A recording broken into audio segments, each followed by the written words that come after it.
Vata mekauti kenda vata mai San Francisco ki burubura sema mai ngai wasea yani.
Sanongulewa mbomoniko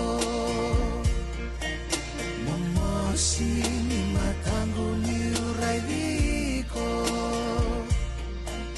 muria na ngau ni salani ndono mondina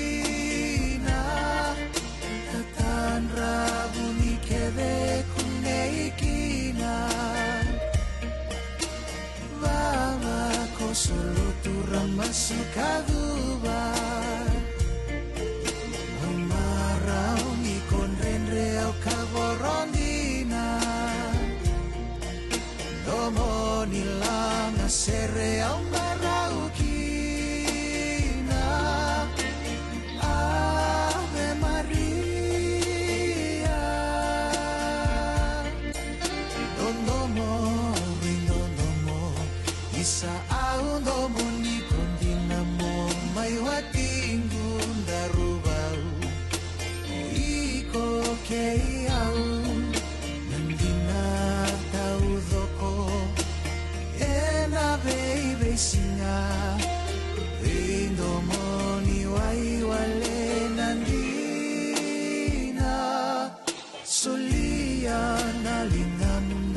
sana bau miliki na bosani bakamau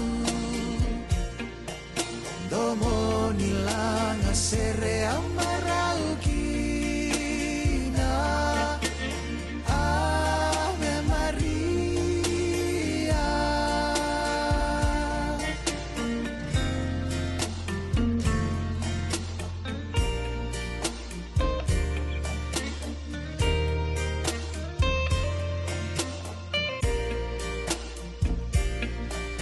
Dondomo aurin dondomo isa aundomo ni kondinamo may wating gundarubau o iko keiau nandina tau thoko ena vei singa rindomo ni waiwale nandina solia na lingam darusan na bau miliki na bosani bakamau domo nilang asere amarau kina Ave Maria Ave Maria Ave Maria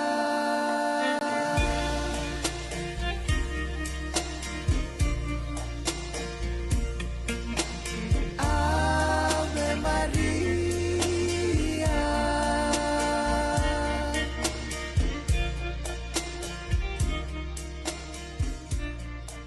Tura kena marama toro kena ngone leo kuki bekenda na kabde benga rabatin dai sibina tolu na bana miniti enta bekita bagi talen do talen wasi ngona di non da bito kani en radio bulon do bata na kabde singa tu city total sar chuko bekenda le tos ling ni logo ke na ngona ke bona bota rongo chiko ni ko se katin ke bita lising ni bulo ke topa bagi bina no turang ronon dolu ro sanga bulo ke tolu kita bagi mendina turang na marama toro kena ngone leo en be bonon du indi so ni sema tu mekina ni bulo bina kama na non da puno lo mano bicho kila di lele bu sarangai kata lau chuko bengo ni bulo bina ka sakra sema chuko mano bi wale turang to sar maikia en singa benaka ni kuwa pakana tu kui lebu sar na ongongo pagabu pale na lotu na penuan na matin tu pakabimbin na kena sangai ardo tu na papalang sangai sinkin mai weekenda nitu santa podon tu campaign na rugby world cup ka bodur tu mai paranise siang wala ni no tu mati time pakakina lebu na mati time yo mantanga pakata kia personally andura kan na vida na time no mani na lakozaki na semifinal sama itaba Costa na to campaign do saranga to na to kini rara na mati tim ni parani se beranga ni to sen kangarawa na rugby world cup waktu lagi na mati mini island na bantu ni bura-bura arto mai to sar na matai ni tutu and world rugby rankings which counts to nothing and ngongo ni David ang lotak na William Ellis Trophy amay dapat talaga no to sasanga waktu lagi na mati ni Welesi kina nonda mati timi ya santa baka nuni bilang tu bertun bodi timi atau sangka ngole tak tuyani mati ni All Blacks mati mi Chambin ni Afrika waktu lagi na mati ni Argentina kina mati timi ni England sai ko ya orto na bana timi orto salasi kataki anta sanangai place your bets tu benga na be ngito ya na ruana semifinal waktu lagi na final kina third place playoff ya gitu nga ngona lebih kita baka sa luzob dasar nga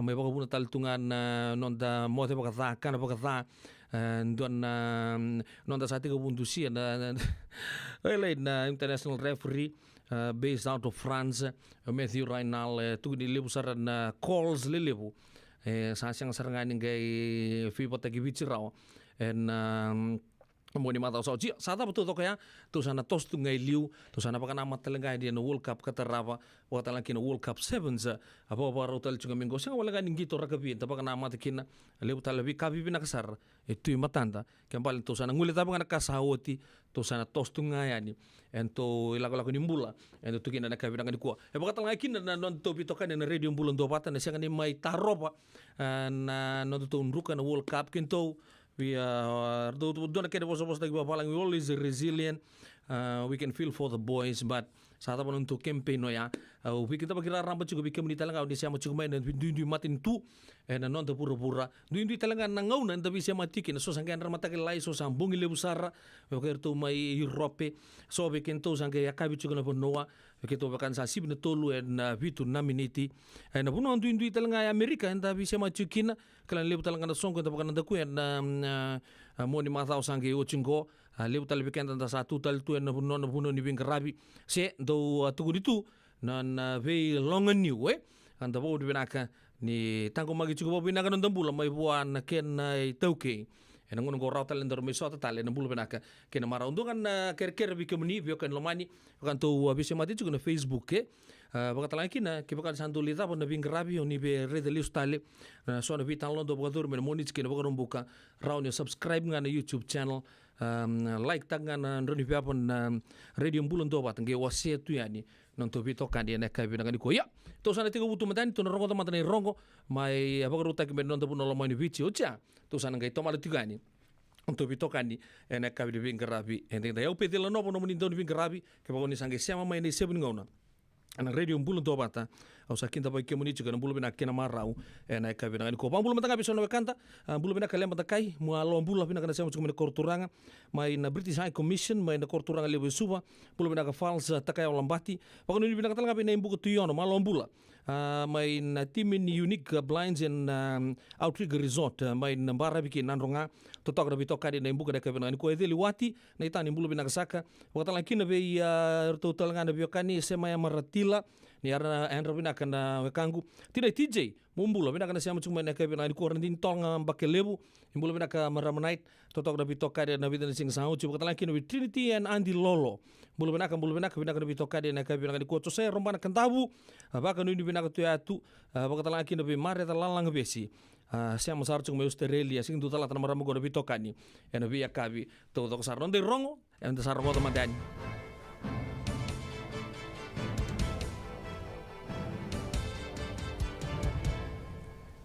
Paritaka na Prime Minister Siti Beni Rambuka ni endei tiko nga na nona mindingi taike wosarongo kena itutu wakabuni lawa e taronga Rambuka ni na dhabu na buna merito na reitali kena itumba me waka ni tu sarangan loma ni palmendi na leo ni benua na rani tara na itutu ongo tukuna Rambuka ni rito bia kode tiko wakabelewai na kisi ongo na Fiji Law Society ia ena wara kirito merito na kota sarwaka lawa e bande taka tiko Rambuka ni senga nindua na itukutuku e abaka ukibeira na minister kara be sauta kitiko na non tutu baka minister tukuna nindei tiko ngana beka e koto e na be ndindina tini mate ni tutho ko bata rato mai kawa itiko na Fiji Law Society na nona mendingi taikio vosarongo ke na itutu ni buni lawa me baka ni abaka ndina taikio koya e na sona dhala e abaka dhora ni mate bilewai na Independent Legal Services Commission.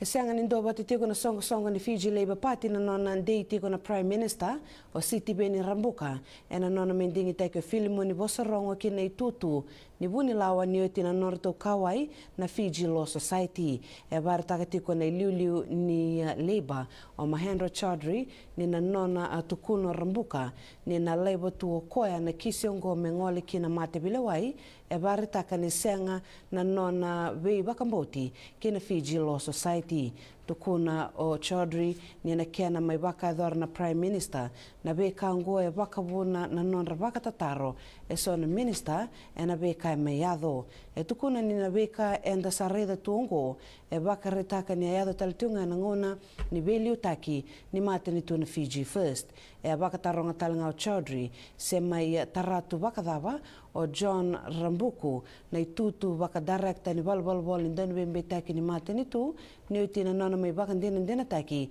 e na sona dhala membaleta ni labo e na trust fund ni ILSC e na yambaki ronundolu tini katolu. E na bula sa oti na balbalbol ni beboli kina nonda banoa mai Australia e sa dhaka oti na kena wakanduri e rota i tine karua na vein business e viti ka tiko kina na keni sa wakelabo e na rua sangapul kalima na milioni na dola e bare taka tiko na tukutukongo na Fiji Business and Investor Talanoa cocktail kena kinda baki tiko na Prime Minister Sitibeni Rambuka ka ngole tiko baka ngande e na non rebesureti na matanitu Australia mai na vein business ngo e rabaka dhaka taki e rota e tolu nan rau na leuni bano e viti e na nona bosa tiko ke ver na leuni bano me serne toko na Rambuka ni ver na leuni bano e viti kar sa baka tiko mai Australia e donu mer na kila tiko na beka e tutaka na nonda banoa toko na ni sa baka rau taka na matanitu ngo ki ver na non release tele mai baka leuni bano e viti toko na Rambuka ni ngo e dua na teki vuvo e na nonda banoa. Rato sanga ni mendua wata tiko na Fiji Women's Crisis Center na kena kouta ni tiko me buana Minister ni Marama tambangoa ni kena baluti ni bolan ramdrabo Linda Tambuya na tutu ni liu ni mate ni tuana parliamenti sena Leader of Government Business in Parliament ongoa ni oti na nana mai kadibaka tiko na Prime Minister Sitibeni Rambuka na madha saoti ni sa sosomi taki Tambuya o Rofilipe Tuisawau tukuna na coordinator ni FWCC o Shamima Ali ni dondonu ki bwana Prime Minister me waka madhala taka na beka na buna e mai kautani tiko ki be Tambuya na tutu ongo tukuna Ali ni be talia e kabitani taka tiko na wanga na Prime Minister e seanga ni taukiana na wanga ongo tukuna ni tiko e so na tubutuba kanda utaroba na kena yado na beka ongo mebaka na National Action Plan to prevent violence against women and girls watalakina na women's economic empowerment ke na women's political leadership.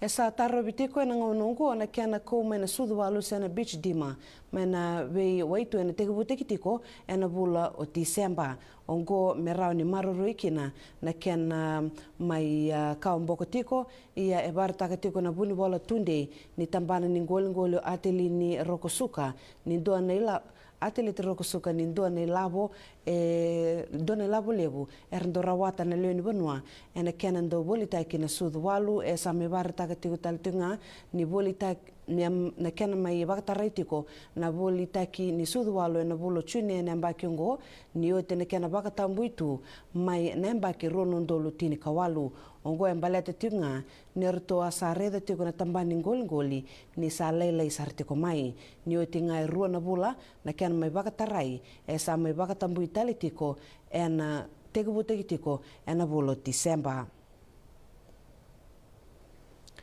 Endo na kambimbi o ya na nonda kila na beka endo donu menda na baka edora na ngona tare kenda tiko kina na lenga tumbukoso ongo na beka me barta tiko na mata ni United Office of Disaster Risk Reduction katiko na nonda bano na ngonongo na nona mai baka ndikeba na beka enda na rawa ni baka edora na ngona ni lenga tumbukoso tukuna ni endo na songo mbimbi baka edora tiko na ngonongo na nonda bano o ya na kena baka nomi na National Disaster Awareness Week.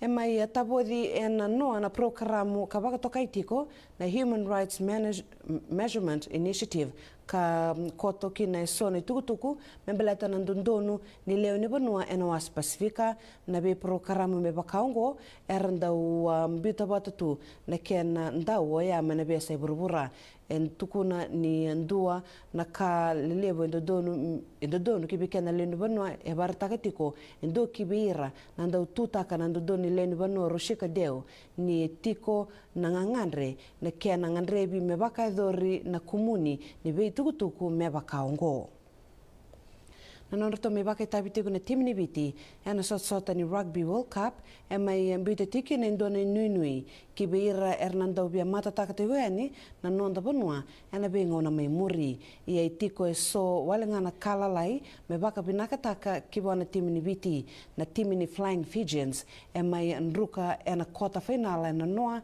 ia e me baka mbota tiko na ndani wa tabulithi o Simon Raiwalui ni ndua na banua binaka ena yadhu kina na timi ongo tukono Raiwalui ni na nonda tu sa nruka koso ena ndua na ka ena rawa ni tu baka ninde kiber na leo ni timi na ngonongo tukuna ni maro taka na bekara to me rawata na leo ni timi tukono Raiwalui ni kebaka ena bina kata na timi ni biti me baka bina kataka na batangi ngende ningito esa tiko ena ngonongo i ndundunu me levu na norto ngito keir na timi karaoka tiko ena tier 1 tukuna ni na via reida taltunga o koea mertu na sureta mai na timi ni biti merla ki ngole ena sotsota ni rugby ena Southern Hemisphere Rugby Championship. Esa mai baka bin minakataka tiko na Prime Minister Nonda Banua na naruto abaka itabi na timi ni biti ena Rugby World Cup katukuna ni na weka rato sa mai baka e dhorongo e baka binakataka tiko kina na Prime Minister ena timi ni biti ena e maindruka wana timi ni England ena noa ena kai tolu sangabulu ke rua sangabulu kaba ena kota finala tukuna rambuka ni maro taka na weka rato merawata na leo ni timi tukuna ni rato na toko na matin tu dhoko bata keba ka rato na mbita bate tiko na FRU endo na songo me bakaongo e namaki merto na lista le tiko mai ke na Nonda Banua na timi ni biti e na loma ni madha wango.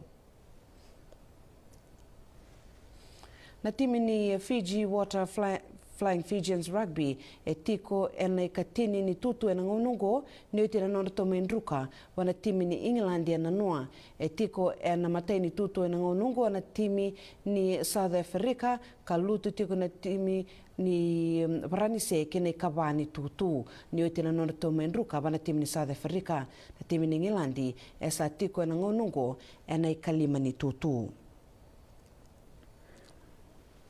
Rato sababa rau tiko na ngonongo na timi ni Vodafone Fijiana ki na norato la kingito yani na WXV3 Championship.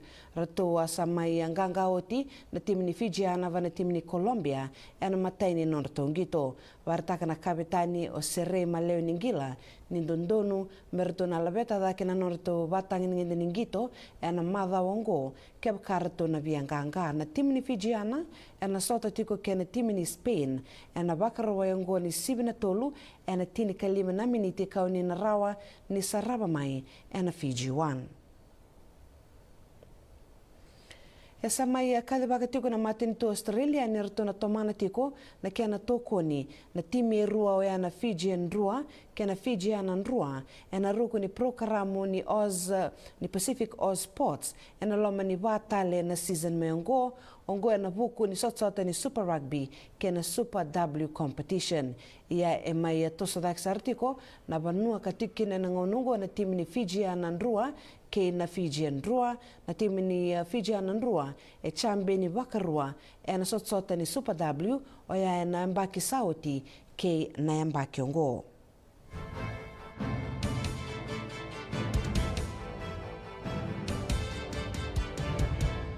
E senga dina ni kara o rawa na dhaka waka kekiwa.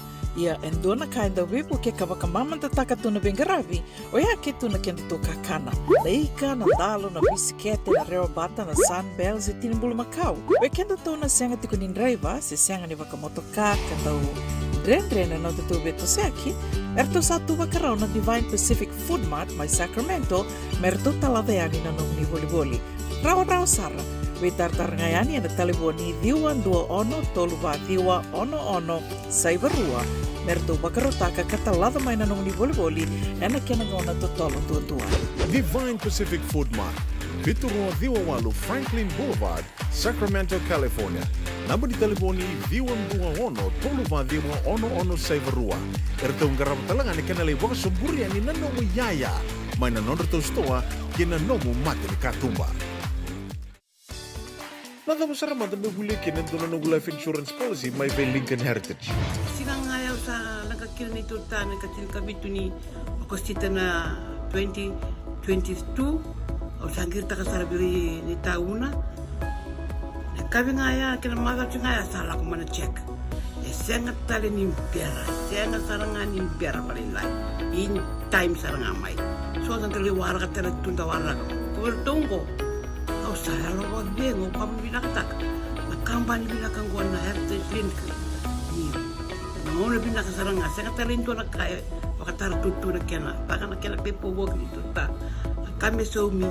Nak kira kena timber ke apa. Seng tu bikin dari labu liwaya. Minta samu kena kisi, lalu ni marong kena ngono. Mojuri paling bul. Kaki dah kabut tak bodoh na insuang. Baya serangan na buna. The Lincoln Heritage Life Insurance dodonga so mana claim na lo menurusang bulu kabanewa. Kaya saruan namba ki otin na polisi gaya na lenga. Di ko na beba sa oray. Dawi mati sa siyanga. Raw-raw sarana baka leo fo mana telefoni. Text mai kina was seva walu bandua tolu walu lima ena kena itu kumatalilay. Nungu chisu nungu banua. Dorongothi na vima mani ono kina vitu ena kawani bugululu we kemada we California. We mani rua ena kawi kina tolu ena singalewu ni lotilewu we kemada we viti. E warotaka na New Methodist Christian Fellowship USA. Rongodi ena Radio Bulan Dovata San Francisco. Me kauti kenda vatamai. Isa, me da mbega bora na kango. Nada baya. O sabi wala ki baka leo fom ni da kayo senga ni kilana da me da kaba. O le man lang katakatalanga ni senga tu ni kilana kisida ba na sotaba. Kuni lenga ndo bito lo te kisaranga no bika kitengore ne Radio Bulan Dovata. Oi na programa da ba. Mai na vei longa niu. Rongo de 5 o'clock na vei kabi ni borombu ka vei kemendo California. Tini karuna single ni borombu ai vei kemendo viti. Ngoi vei to koni kina na Connect Fiji Care. Endo na caregiving agency ni ngoni toke and na Limanan Rao Capital Mall, Suite Rutolo Rolima, Sacramento, California. Endo vingra vikina o Mama Kawisi Boselani. Radio Bulan Dovata San Francisco. Bekoti kenda watamai. Na dhawi kalawa kay Mrs. Titilea na itini. Wei talanota ki kina na ulutanga mimbi ka daun renre na kena wei talanota ki sewa sei ana matana lewu. Ulutanga ni tosu ki liu. Wei waka ungeti ka dau wei la beti. Rongode na wei akabi ni tu siti ni sibina tini karoa na tini kalimana miniti wei kemandoi viti. Sibina lima na tini kalimana miniti wei kemandoi California ana wei singa moniti. Ana wei to koni ni JJ's Food Shack, Santa Rosa, California. Rongodi na Radio Bulundong Wata San Francisco, me kauti kenda watamai. Ila sa boleh betul kan marama darbu kan ngone leo sip tok weekend na tulen rosang bulu kamala miniti anta wodi bilang cukup roi bo Danford dan buku kan baksa buitu weekend na rongo mai na kena bola usarga mai na nonda bono mani biche na kabi bing grafi dai dai eu pedila no bono mani dono bing grafi abang bulu mata kabi son weekend rasam cukup mai na kabi ngani ku nge wosia toka non tu bitokan di non tu matu pale lebungo na radio bulu ndo batene kabi ngani ku no guaka her na andra ino ken garau mai male mani me Australia ubu lang sa bule no mani siama cukup mai to toka ter na bitokan ki kemuni langi satal juga namun bula nangoni turaka nangoni sau baka nuni benaka beke muni anaka benaka ni ko bakata laki na berto na bulu lebu na city lebu San Francisco bulu benaka maramakai la tileta na wanga libo benaka sa bulu bebi toka na ka benaka ni kuwa bulu tapale mai rewanga mere buki na bonua bulu benaka bakata laki na be ono small baka nuni benaka mes buki rafa o vambo to nuni se chugo bulu mai no bono mo ni bicho ni sa chugo talangoi na korturanga lebu ke California Sacramento. Kaya kina welcome back bago nundi pinak tuwi kemuni no muni siya matok may na kaya pinagani ko. Bago nundi pinak talanga be maramanita Bel Andy nagsabole bu kemuni siya matok may na kaya binikuha. Watala kina be maramanita sa katalanga flow tamanila tuy. Baka nundi pinak tuwi ni kemuni no bugin na buning garabita bitok maramanahin na kaya pinagani ko. Bakatalaki na matubal iturang ita Isaac Manulebu kina bubal rambu lebu na Manulebu malonda puno lamanu beach kina puno lebu merke kina bi matin tuta leso baka nuni binaka tu ni bikebunisa binaka na bitokan na ka binaka ni ko bulo ariata Christine Nangau bulo binaka binaka na bitokan jiguma na ka binaka ni ko turang ayan skipa new lebu baka nuni binaka tu ni bikebuni mana korturang California Sacramento Bakatalaki na be nei pula tumbala nitu baka ni binaka nei binaka na ndo bata chukuma na puno numba di Willie New Toki na kai binaka ni kuwa bakatalaki na be tapale William Lalambalabu mai Cunningham atinai Eric bula binaka na siya chukuma sistema mai Point Reyes and California turang nita lotin dingeitsa naka nabitoka na kabinanga ni ko fals territory manu wa kabina talchunga ve fals kanista we matameli malamun rau mari tambole binaka na siamu chukuma na bunonu vingara bitoki na buno lebu merke rendi ufa vaka nuni binaka wakatala kina ve malalanga besi mel vaka nuni binaka talanga virtu na mati lolawa ne masin cheli dela kanto ndaw sam mai te lebu wakatala kina ve timaima vaka dengu ni mbula binaka kemuni sanga talanga ngule tabu chukina virtu na mati lolawa ortu siama sar chukuma na bon walu mai hunun libu mbekango kala bola kambekan kele ni wanga vaka nuni binaka na bugu de toka dia na hunon dobul teki pasi ala chukina na kabi binaka de bingarabi na yo pedela no bono monindo bingarabi to na bisi komandan bunua era chuku sa kino erno rossi ni ya ni bono ile sakana tabu gerto no mati lolo binaka na vonga ni vonga kina siriba Orto da turanga na itama motoriki na kabinaka ni koa. Baka nuni binaka tueni bikimuni na buno ni siama chikuma ikina. Wasia tueni na nonto bitoka ni se nonto matu wale rambai lebungo ni mbula.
Masini vesema titunanga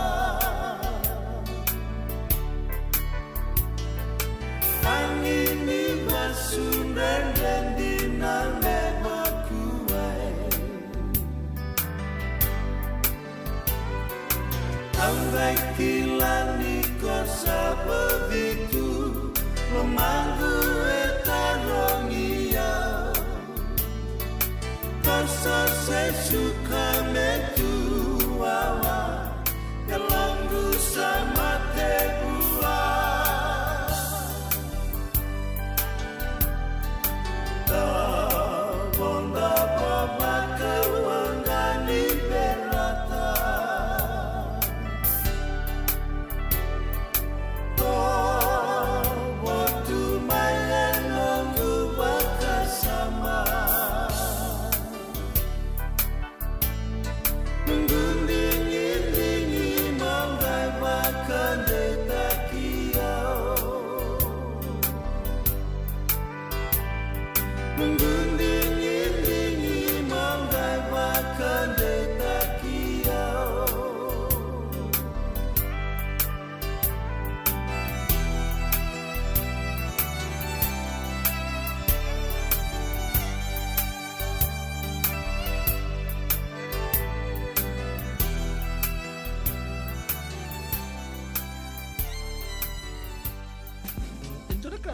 Usaba ka nanderubi wasi juga nunggu itu bukan bitan longgo na ngauna na sere.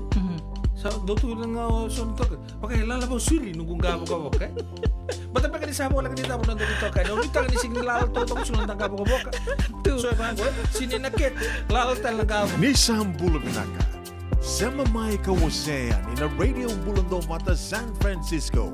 Tarungodi na tolu kina bito na kloka na kama ni moniti kina borobuka bei kema dewa ya Amerika. Dini kina ruona kloka na singa lebu ni tusi di kina borowai bei kema dewa biti. Radio bulando mata San Francisco. Me kauti kanda vatamai.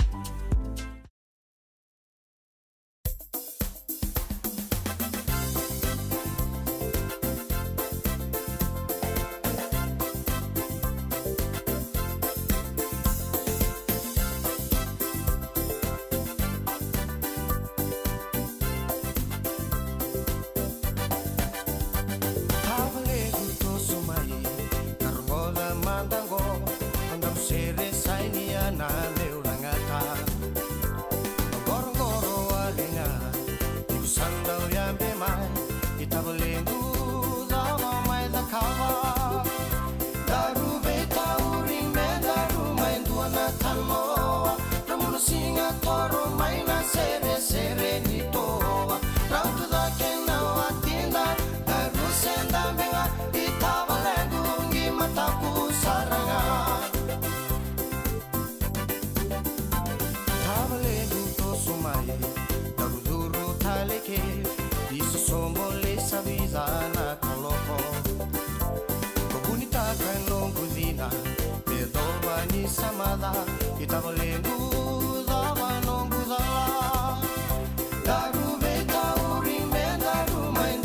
tanoa Ramunu singa toro maina sere sere ni toa Rautu da kena wa tinda Garu senda benga Itava lengungi mataku saranga Ramosu kundu kundu moli Nanon tarum daulo mani Daru kireya mese wakalai le manda Singani rawa kadinguya Nanon daru ngangandre Rungunu ya ni malangome kuana kara Daru beta uring me daru main tuana tanoa Ramunu singa toro maina sere sere ni toa Rautu da kena wa tinda Daru senda menga Itava lengungi mataku saranga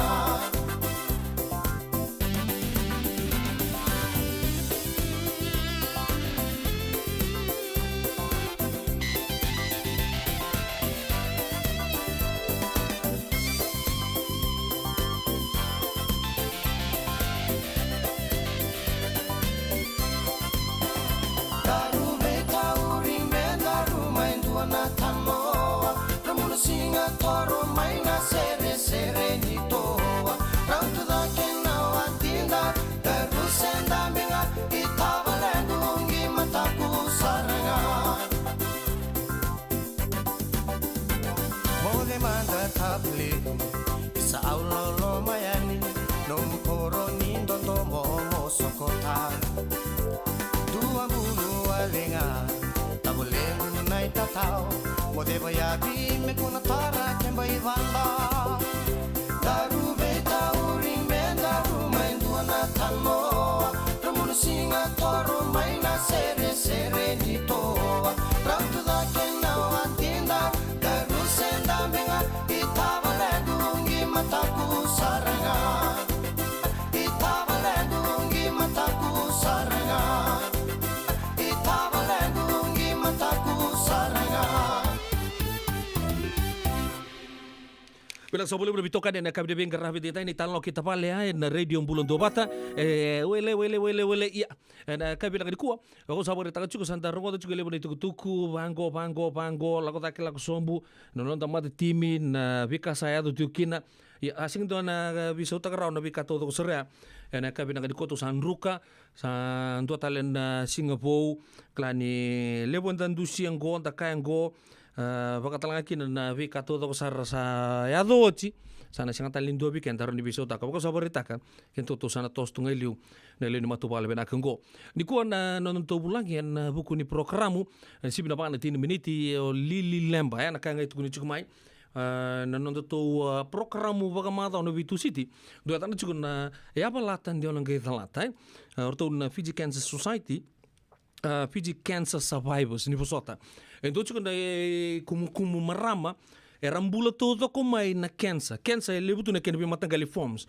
ndo nrau bakatata ya levo tunga virtu na marau miviti me bakanga ndo kile levo tu to vir na cancer ni sudu na sana tabu to matan papalang cervical cancer kena vi matan gali iya breast cancer cervical cancer ana buna na chukina na vital no en andora ngone la kami gosip no pane tino miniti da bo bina kana company bina Lincoln Heritage Life Insurance kan do bulo ngoti no Vitu City ya na bimbin londa rumbula nenda rusa kana cukup lebu senda runu cukup lebu senda ru koto cukup lebu senda ru bala mode tunga enda rusa suret sarcunga lebu o ya na mati melak me weekendaru siang talindor na ria o no bugri bakasa mango na kau bugri ta cukina sa lelebu sarcu na bekanta merke era sakuta in sarcu kanon rumbula ale buru sakin tal taka cugo ombaleta na embaki esa dar toki cuga ini kina obata kau kita tal taka endon na dorbu kito tu bata tunga meni tu esa sama ibit engoni mandang abiau au ngai raina Sky Production en vida na ua sauti sa da katali tukin no na lutu ni bimbul au sa bangwa ai sa lenga tali turanga nei tang eu kango ne duindu na bi matangali I kaya tu weekenda anda sabo uri bina kacu da bo uri bina kacu bikin na turanga maram tu bukin ko nelo ke ka ni chiku na puno lebo merke sember chiku ni rao no muni status ni tueke Re-reanga moni sa tigabu moni bulian to moni policy and ve company insurance ha chingo. Baka mimbi na Lincoln Heritage Life Insurance. Na bunango. Malata ko edingo mi kenda baka to bata. Sa rau chigo na to ibol ni tiko ke se senga ke baka tiko pinakatalanga ya rau nge bitar ramai na radio bulan do bata ke baka vindo no moni policy. Tanda radio chigo na lebu ni atura kana marama akauta chigo na rembula. Siya ni kito tunggu juga ni go menta sana mati to do menta pa policy seng. Ento la kabinang go menta da baka rautunga ni se singa to kan to kala lele besar ndo la marama na ita mai na chigo botura ba bulung bulao. Rasa bore ta kame ngon ngai baka tion turang kondo la chigo na to edngo na Lincoln Heritage sa baka tion usar ngau kwa. Melata na tap ngon ngai baka tion ngaki na turang. Sa kata tiko yang apa katiko na non roando musu kecuko non ro policy kembali na funeral expenses na vikato toko quando su liutiki sa kita takanga vi rau non roando musu mai na non ro sente na vibula kau bangbuta na pagrarama te kenta ni sember chico na robot chico non vital no chico bala tayo kau binakata siya tata endo lang ngauna ena sabe que non dorun bule sing nindo vi ken darun go ndor tugu ndor bule bakan do tu na puno lebo merkes ndor le zingu vit sebe o mati na do vi ken darun amai nango nanga saluku dia kabinaka ndor ba rautoka ni se singa toko bo binaka lebo na biokan sara reach out searching amai nango ngo lebo ra nango na sangke tega bu kambura juga nikina rabango pango do lebu tu nakanda do barongot so itu kuna kuni duren kiri kuni walusia no mungoni kiri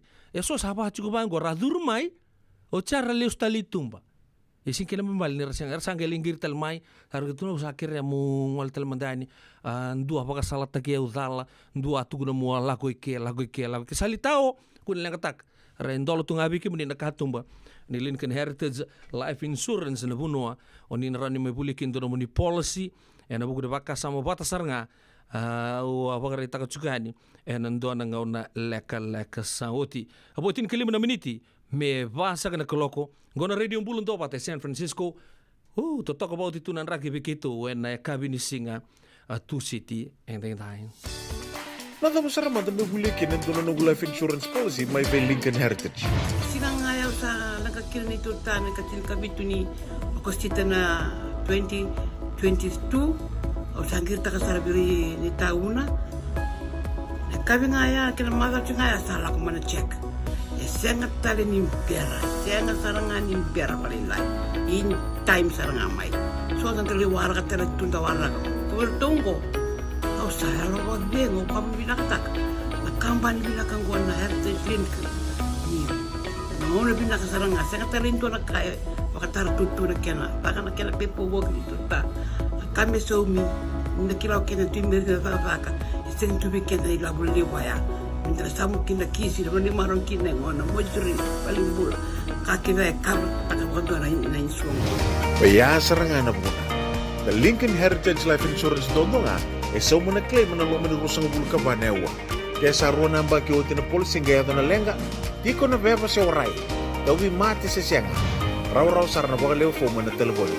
Text mai kinabas sa iba walu bandu at tolu walu lima na kena itutubo matalilay. Senga dina ni karaw-rawan na daka-daka waka kekiba. Ia endona kainda wipu ke kabaka mamanta takatuna bengarabi o ya ketu na kenda to kakana. Laika na dalo na bisikete na reobata na sunbells e tinimbulu makau. O kenda to na senga tikunin driver se senga ni waka motoka kandau dren na tutu beto seaki. Erto satu wakarao na Divine Pacific Food Mart may Sacramento merto taladeani na nung ni boli-boli. Rawa sara. Witartar ngayani na taliboni diwan 21-2-11 Saibarua merto bakarotaka katalada may nanong ni boli-boli na kinagona totolo tutua. Divine Pacific Food Mart, Vitorua Diwawalu Franklin Boulevard, Sacramento, California. Namba di taliboni D121-311 Saibarua. Ertong garap talangan ikan alay waka suburian ni nanomu yaya. May nanondo to stoa kinanomu mati ni katumba. Kasar nga. Paniray na tokongo. Nagkenay-ray-ray. Dua nga na rupon ni Bunikau. Dua bayran ng tingit taki. Reverend Arminio Balen Rock and Rock. Nama kemain non the programu bagamadhawa na toso ninga una. Ena venga ni City Beni Raturla. Singa buglulu ni sibuna bayan na tina meniti be kiamu ni Amerika. Singa lutule ni sibuna tini kantua ena tina na meniti be kiamu ni mai viti. Ena veito koni ni Divine Group of Companies. Maolimat kay na San Bruno Cavaba. Nama ka ena Radio Bulandong Mata San Francisco met kauti kanda batamaya. Ai, que mandou bacando tunga mai viti. Sabe para matalau na mandou kobati. Sa lemo na que mandou tinika na tinimbulu makau na bisikleta na rewa bata. Red cow. Upo. Da saku si masarangan na ikatungo. Gamay tutala na que no ribondo que nambele. Pai, correct. Da boleh mai ve. Oi, doce que tem que lá. Que tô bulbuli ngamay na Maolimat. Tô ngango e Santa Rosa. Mai ve? Na Maolimat, wele. Doko na nonda business na ngoli tau kay Amerika. Doko sa mai. Do may volleyball na Maolimat. 4525 Montgomery Drive, Suite 2 and 3, Santa Rosa, California. Dendram beka na ngwala ni kibalilo tena buku ni oso-oso pakadadaka. Sendrak-ndrakita beka na itos-tos nimbula. Kuwa ni lenga sinui gawa-gawa. Nana maki mai kina programu warotaki. Mai vera tau na New Methodist Christian Fellowship USA. Nongu chisu, nongu banua.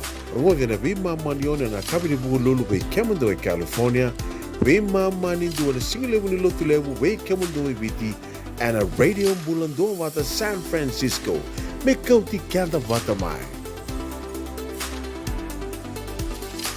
Tura kena marama tura kena ngone leo tina miniti me bana keloko serta rapa ena kavi de ben karaba tinta inta rongo tiki na serre ukela di sale le busar do tali takar do rongota na be ngona arto langa tabe keda bonga ke ang uloma sergo men no meniki no pansi pande ne le malo abang rakai na kada siamu cuma ena kavi na di ko batala kina bebi roko le kutu yang dia sar kami nak kami dapat parau di se singa toka apa kan ni nak ketalngai di bertu na nomu mati law mai na chemistry lab na Cornby research station bulu nak seli waktu lagi di Paula Kurikata turakan di lau malo aku sita mai kandabu mumbula siti beni wanga tambu erneandra vernaisi mai Cornby bi rokoli kutu apa kan ni nak tu ya di ena bukan namun siapa cerita cuma namun di biar kandi nak kevin ani ku waktu lagi ni turang tal lendo ambuan romo malo usembi ke munu mantap waktu lagi ni merawani tang rendini tong ambak lewu ke na nomuni matu vale na kevin ani ku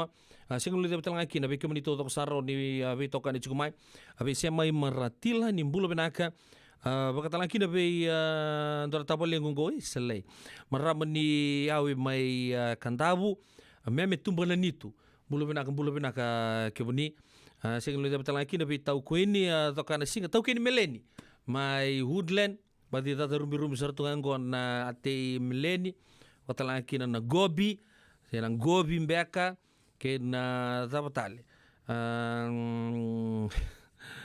Wele hiyo nakatudok nga baka sama takatu tia tudok tu na maramo di nanrongango mai woodland bobola katoka ni Sacramento waka bida benaka be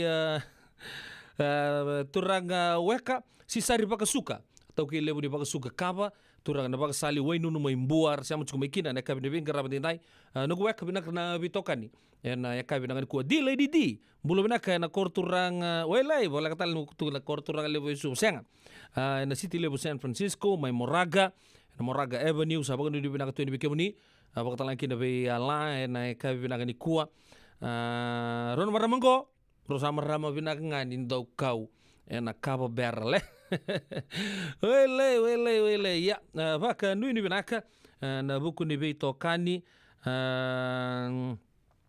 na ka ni kuwa ambulu binaka elesi wong dan serme don bikin to na nogo korni ndomo mai berto na turanga na tui kamba mai kamba rigi na bugale mai kanda mubulu bina na ngoli turanga tui kamba kapata laki na biketo na bitina ni tonga na gaboka na lomani sana boka turanga ore ondo sam bulu bina ka Israel noa baka nu bina ka na korbo turanga mai bitu toka mai tai lebu segala kapata laki na mariji kerto na nomoni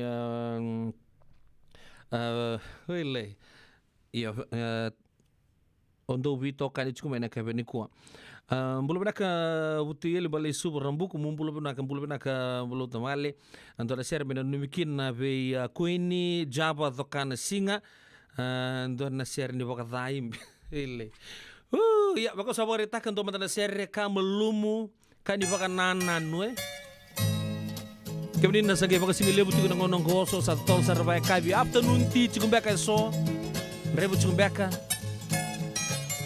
wait de bani nei bola Olombika, ombito ba tiki-tiki o chao semba di wili katan. Vero sa ulan bagi nung wili katan.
Serra, Maquena Lomani, Matamuena, Tawa, Nui, Levabi, Kalongata, Nomu Bei, Yambaki, Loloma Lebu, Mai Beseni, Yansi,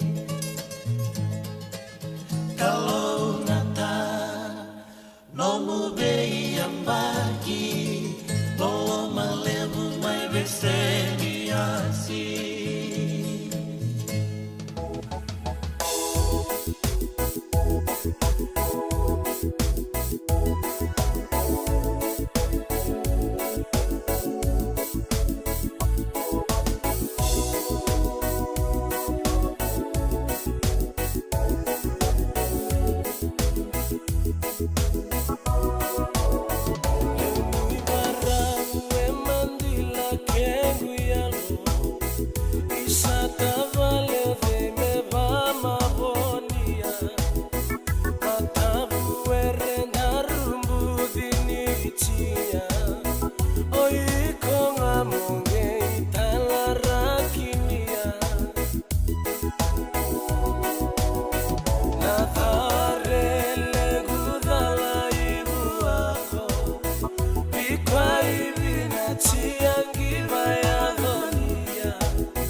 San Francisco.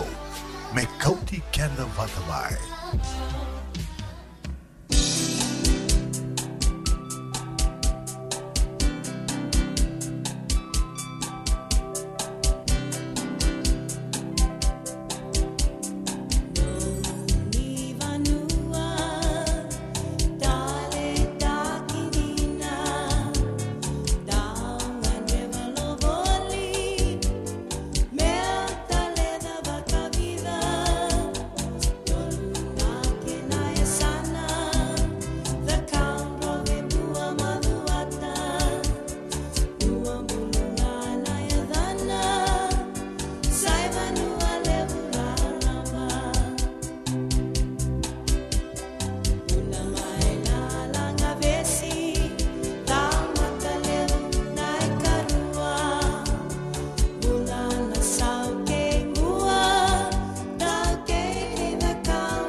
Sebelum dibitokan ene kabri ben karabat entai singa dindau ku singa dindau data na ya simboya o ke debi kato do sar e kleki no ta kun robe mbua ke maduata rede bulun do bata sibna pa na 5 meniti ndona ngol lag ngamengo kilana daba anda sana bitokan di juga nikino batu kertu no merama da utotok no to bin karabi men no to no mane bicin super cancer survivors na no to program boga mathawa na palatan dia nunggu talata anda bawa duit nak kamba duit nak Lincoln Heritage Life Insurance anda bukan nurtu bitokan itu kena kaya bini bingker rabi time iya sa to kuku sar juga nabi talan noa ngonong go anda bukan ni kaya bibi sauta juga nabi minsta ni matin tu lebar panggo ye sangkite ke budi di mandanga sampai kita kena bisau dasa kelabi nak kena bisau sahabat dori ngonong go Honorable Filmoni Bosarong sa non Attorney General ali busar bos sure chumar sangata chikor tuguno naturango rali bunabi kaya ambil tektukina tu na Prime Minister Ya, donggai kutata ke bakalawa, menanggai mboli andi nabi ka ando bagarita ka cukumai.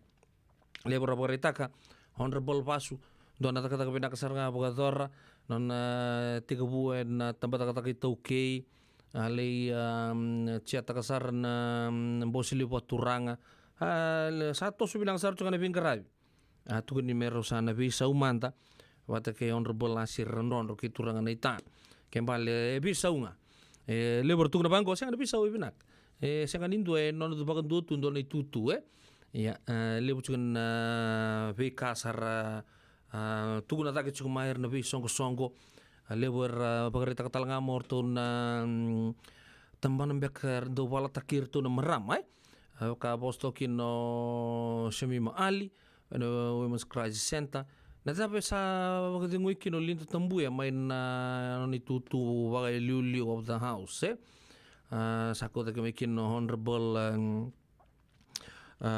ko sa may bisu sumita kichuko en ngonongo lewat tu na balat tembakan ni marama sa totolokin na bisu tak ya sabat ko ba na political climate non tubuno lama ni biche na ngonongo lebur pa ta lama tar ta kichuko siya ta pasar totolokin na bisau sortu na senga na bisau saya tu chunga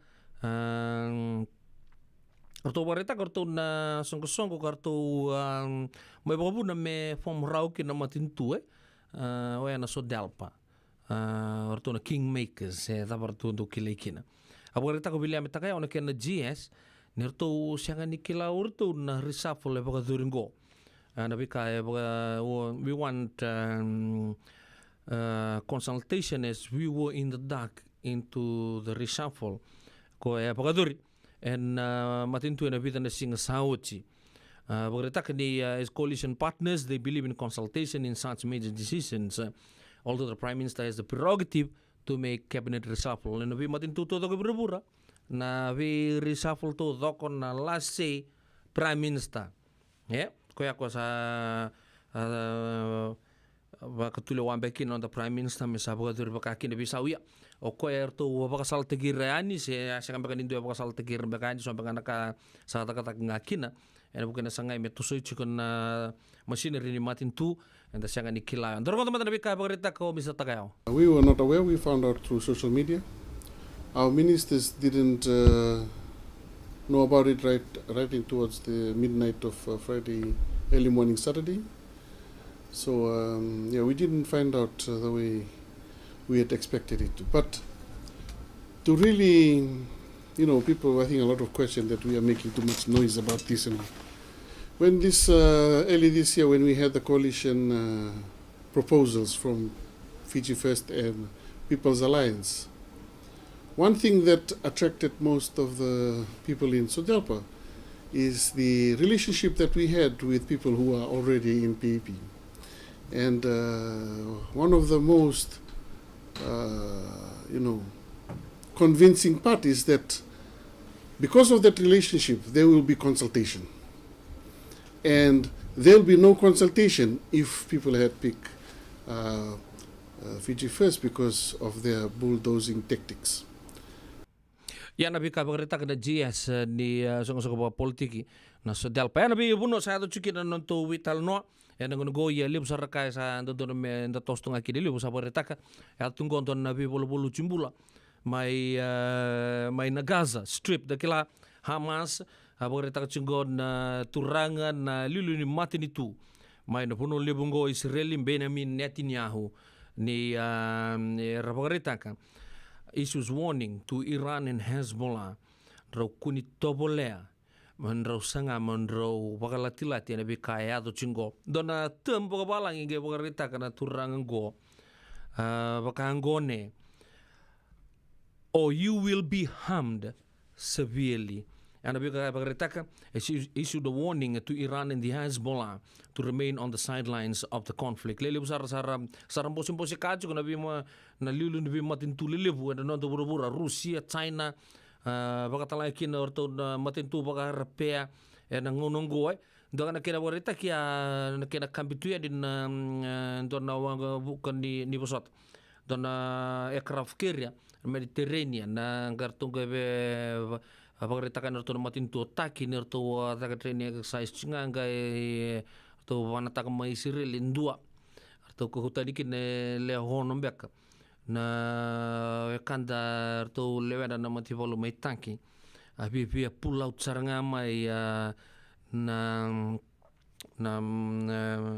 na chuko iliu ni narto mata mai sireli na ngono go sabatu ya na kena vital noa pagkarita ko Netanyahu pagkarita ko Iran and Hezbollah not to try Israel or they will be severely harmed.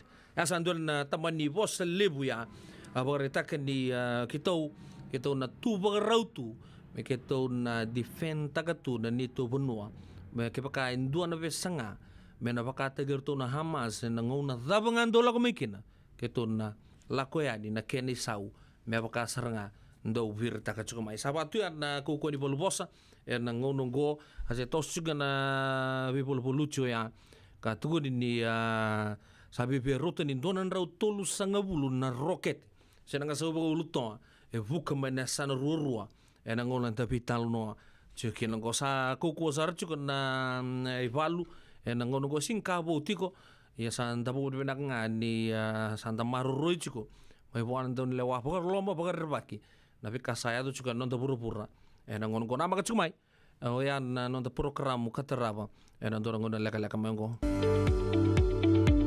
Yavalata dionangai velata na radio bulan dua vata Veitalono te kina na bika membaleta na nonton bula mai veira na kenan daw mai na tambana ni bula so nasi na puniwai Rangoven na bana kaloko na Veika Avenue City and na veito ko ni Lincoln Heritage Life Insurance na company ni life insurance kang nitikan na kaibiti Amerika. Dendram beka nang wala ni kibalilo tero buko ni oso pakadadaka. Sendrakin kita beka na itos nimbula ko ni lenga sinu ingaw-gawa. Nana magi mai kina programu waro taki mai veratau na New Methodist Christian Fellowship USA. Nongu chisu nongu benua. Rangoven na bima manione na kabini buko lulu be Kemando e California. Bima mani dua na singilewu ni lotu lewu be Kemando e Viti and a radio bulan do vata San Francisco. Me kauti kanda vata mai. E senga dina ni kara rawa na daka waka kekiwa. Ia endona kainda wipu ke kawaka mamanta taka tuna bengaravi o ia ke tuna kenda to kakana. Leika na dalo na bisikete na reo bata na sunbells e tinimbulu makau. We kenda to na senga tiko ni driver se senga ni waka motoka kanda u dren na tutu beto seaki. Erto satu wakarao na Divine Pacific Food Mart mai Sacramento merto talaveani na nong ni boli-boli. Rawa sara. We tartarngayani na taliboni diwa dua ono toluva diwa ono saibarua merto bakarotaka katalada mai na nong ni boli ena kena ngona totolo tua. Divine Pacific Food Mart Viturua Diwa Walu Franklin Boulevard, Sacramento, California. Namba di telefoni Diwa ono toluva diwa ono saibarua. Erto ngarap talangan ni kenali waka suburi ani nanomu yaya mai na nondro to stoa kina nomu mate ni katumba. Kasar nga o ni rai do tokongo na kenay rai dua nga na rukuni puni kau dua beiran ng tingit taki o Reverend Aminio Balen Rock Tama kamay na nonton programu Bangabadawa na toso ni ngauna and bengarabi ni City Veni Raturla singa buglulu ni sibuna bayan na tinamniti be kamo ni Amerika singa lutule ni sibuna tinikantua and tinamniti be kamo ni Maiviti and veito koni ni Divine Group of Companies maolimat kay na San Bruno Cavaba namaka and a radio buladong bata San Francisco Mekoti Kanda Bataman.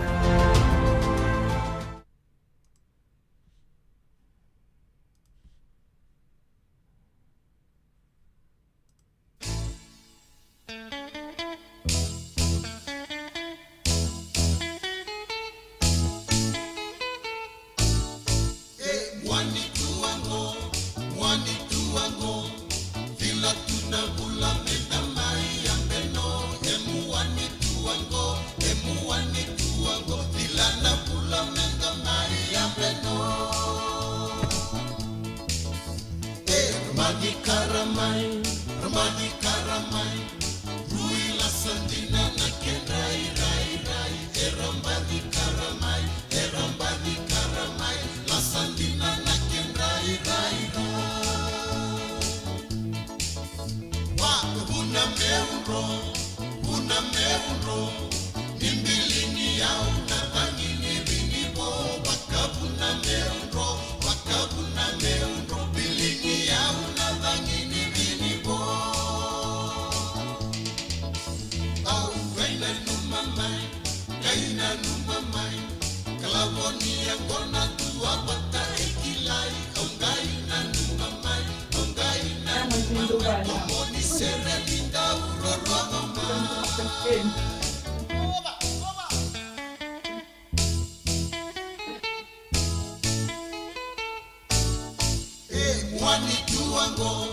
Mwani tuango, vila tunavula menda mai ambeno. Mwani tuango, vila navula menda mai ambeno. Rambadi karamai, rui la sandina na kendrai rai rai. Rambadi karamai, la sandina na kendrai rai rai. Baka una meunro, nimbilini au na vangini vinimo. Baka una meunro, bilini au na vangini vinimo. Au gaina numa mai, kalaboni engona tua mata ekilai. Au gaina numa mai, domoni sereni da urorama mai.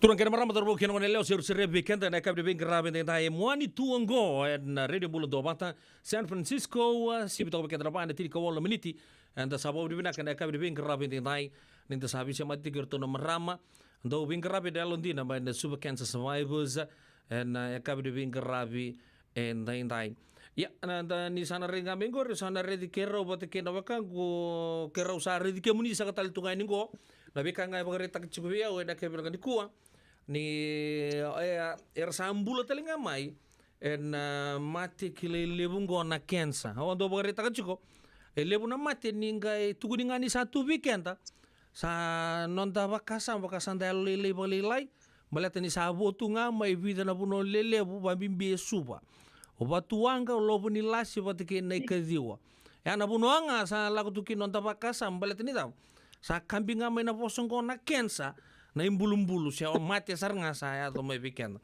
Ya, anda bawa di bina keciko. We irto na maramar to santo may pataringo chiko sibutan on the vital longo Mrs. Ngalo kena vita tal na marama.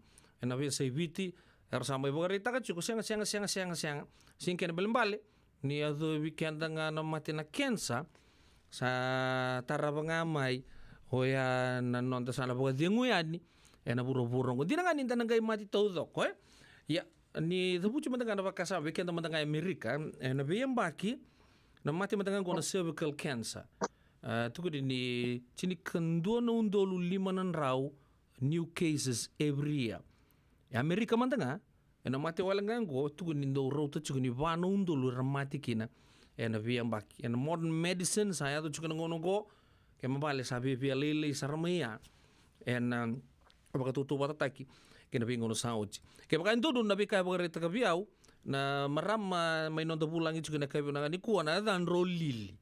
Kaya baka nagay pandundun teke umbek kaya baka don musia dalam beko ya. Nabi kaya nga robos kina ron biadanya.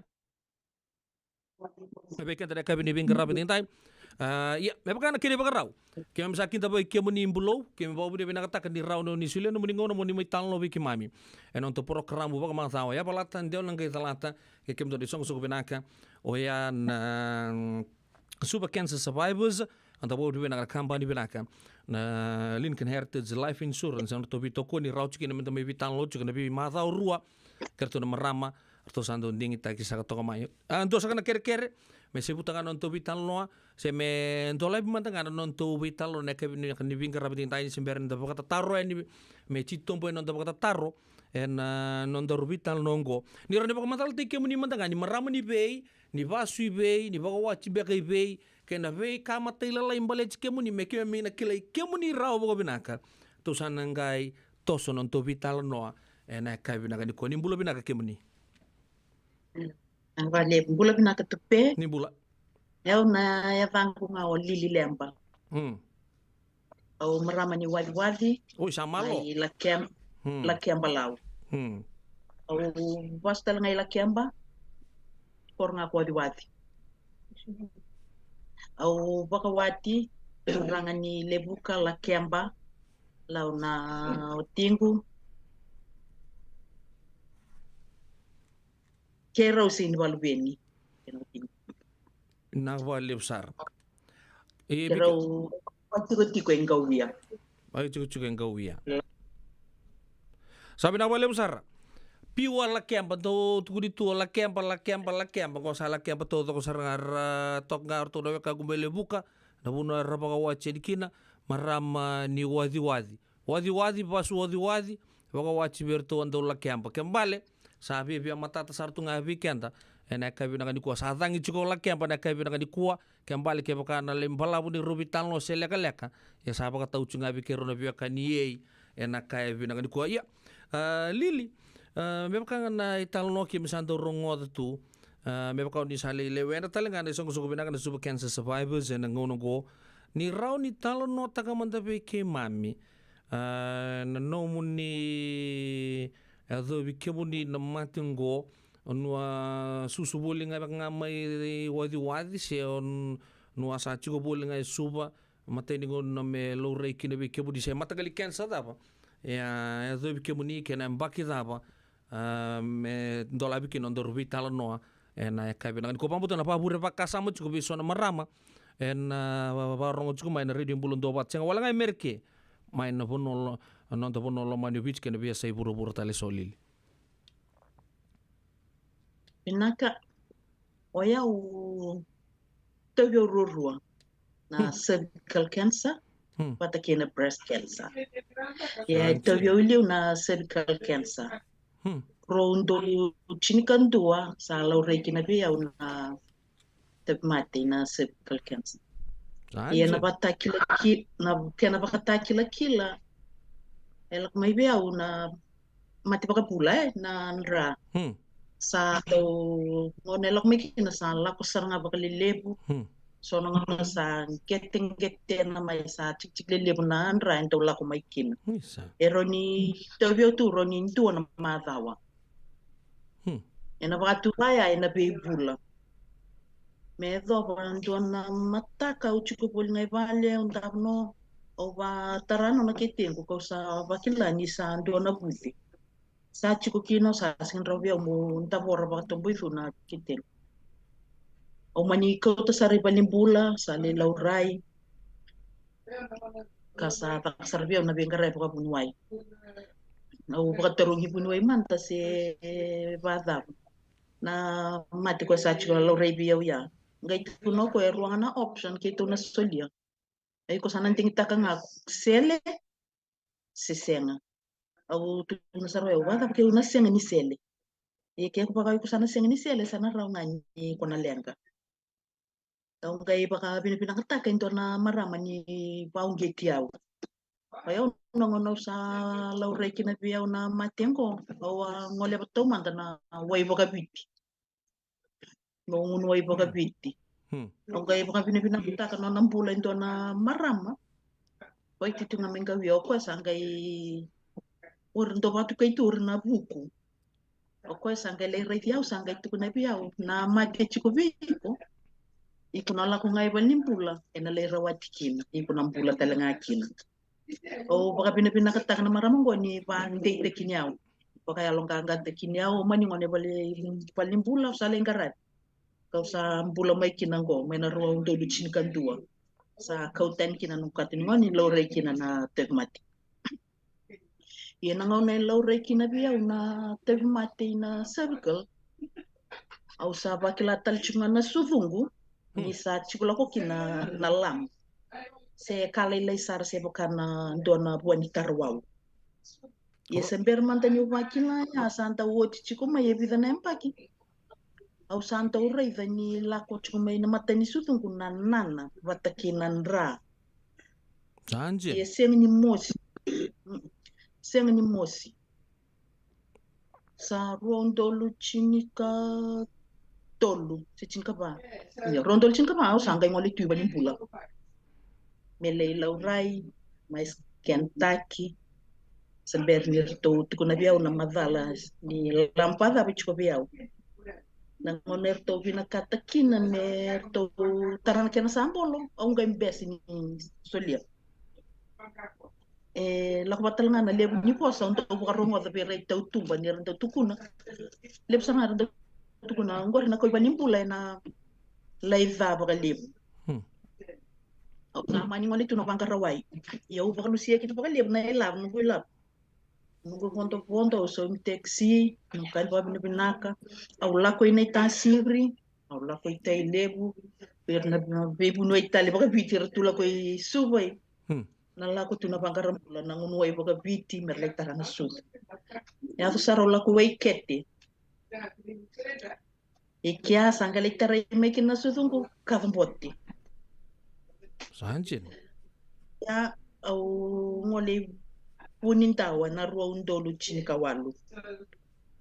Mole laurai bani bundawa sa redo bunuai sa bin kato bunuai me sambi che bani bula lebu me usale garabikin. Nanti sempat juga ya nunggu ngole juga sa karo cuna laku la kempa. Dai singin sudina kor. Sa tuno bunuai me sambi che bani bula lebu. Au tuna be bunuai sengni rawa tabakan dua. Aya mo lako ina koro. Au bila sini subi na koro. Au nanu maya unyo na lako ina koro. Bila isapa na waitui. Garap telenga kina buka biti. Ebe mataka u lako ti waitui. Ebe mataka bia kan. Montola indambe no waitui me sapa no na asu. Iau sini reitha nga ito na beisau. Nakakawa nuita kino. Wakang pauta ni nampula kina. Esen. Au sama ni chiko nanto na mataka ni singa tambu sa botu nga may long bureng nga may long sa lakman ko nanan au ngai baka sama taki na ito na posa daw tu prinsi au sama ni tuko na sara turanga chisu eu ndaw ronga da posa ngo eu baka mbau tatalanga daw tuko ni tu ni buno eda bakina na tamata kem ni ngai ndaw teki bukina na kalo amen. Au na mataka ni singa au sa tukuna na po sa buwan kalo au sa tukuna talanga au na boni nong bulang ko sa sulebe kem ni muni da kata kiau beta na bika kawanu itakina ni nambula kina na bika ba biti au siang saranga ni ngai reiva mendo nambula e ko tamai ki yau endo tunga au sa mani ngir sarami ki subo verto na tavingu wana watingo sa tu kuna maiki na ni kada to na bebu saki otingan ko na singa tampung ko mataka ni moni teo sana ko choi balimbula may laki ang bayang au sa balimbula sa lay zuru sa tu kuna bia o bunyuai oi ko nangai la ko na parombuka na wanga kele mai na parombuka iko nangai la ko kina ningon sa tu kuni kina bia na la ko na parombuka na nongui heng sa tu la tungai au sa baka sama mataka ni sudungo to sa fata na bia mataka bia kapi ni waka nanu muting ni wanga into umur balabu bisa patana na anu garin to ya bisuba iya ngai pina kataka na kalo ni ngai takoso ni ndo tena anda tu na tamata kina kanta na tamata do tena na kalo ngai mataka ni buke lulu sa la ko no bunyuai sa le bara takbea mau baru teki na nongo ya na wanga buka mbimbi mai lubu ya na viwa na kaloko meu sana ngole mai kina au sama ni ngole mai na mataka ni buke lulu ya lak mai na wanga buka kiele lubu sa kiele tuna ambulance au ngole sarna ambulance si bani bola au no ko bana na nuti pun ya usana lakanya le turu bani bola lebu beta di sa kis cuma ni bani buru au lakani leita so kana sambolo ni kani sutungo urto musuka ndona tikini levena kwa saka kambote tume kitumba to bataleo mola vale yana karson bulga tolu chiko ni January ni roundolu chini kadiwa atukun mola ko vale yikun ga listala mai na karusa bukali mani February au sama ni ngole vale lai chikul ibale na singa bukilulu ya karso buka tolu karso bulka bani January sa tangir na telepon o bunuay libu sarang ako ebe iseli o baka pinakataka kalo ni tako so tali tubutubu ni tamata sa tuko ni may na moto ka sa ngwala ni ngori waro takiko la kumaikine panimbula lip au sama ni ngole panimbula lip nekarusa bulka bani singa ya sa durunga yani au sa lein tapuno I panimbula sa karusa bulka lima ni January chingaya mitakan warumbuka au sa kau mi usa leisele au sa baka bina kina kalo ena buki nona bi warau taki kina nabi ka ke de tako sopo tu bini tamata beten karusa February tu mungarabina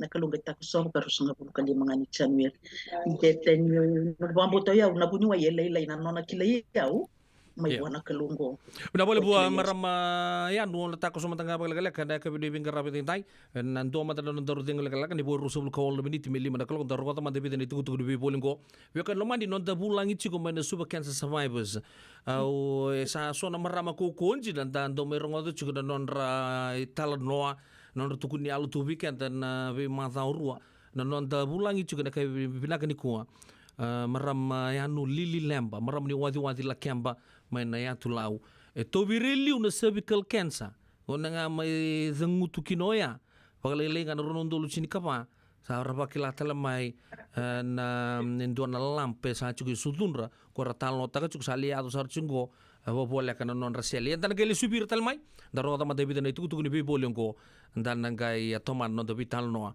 ena kabi bingrab den dai radio bulun do banta eu pedilo no bono bonindo bingrabi ena kabi na ena bono ngau na levo ni no so enda sa senga sarangan ikla na tabu menda baka talo taka bo sing lu taka sa baka kapitak ne ka koni lo malenga sa tipin do no era ni boka dingo ikimuni waya na JJ's Food Shack Santa Rosa California na be matangali kaka na tibgina me baka na karitua waraisi na lobo palusami na buwaka na kaibo soso na dalo na toa na kokonda bainga di kena gamure na kaka na buwa palang hindi baka na steak gay baka loka tabi okay kena coleslaw surua o chutney gay lago bata na kena pie na bani kay na manray o yan na JJ's Food Shack Santa Rosa California era sarangan no direct message virtu giringa kina bitu sai bitu tolu dio tolu dondo limono se o nga wale sarangan itu miku maina no mota ena dio maluma Billy Street waya e Santa Rosa California e rawtal nga ni rutuli dili batakan na kemu katalo bosing lebu sa wanga kabi ya mai Santa Rosa Kinavato JJ's Food Shack Santa Rosa California. Nada mo sarama da naguli kinin doon ng life insurance policy may by Lincoln Heritage. Sigang ayaw sa nagkakil ni Tuta, nagkatil kabito ni Akostita na 2022 o sangkir ta kasarabiri ni tauna. Nagkabi nga ya, kinamagal siya nga ya, sala ko man check. Sengat tali ni pera, sengat sarangan ni pera palilay. In time sarangan may. So, nagkali wala ka tala tunta wala ka. Kumertong ko.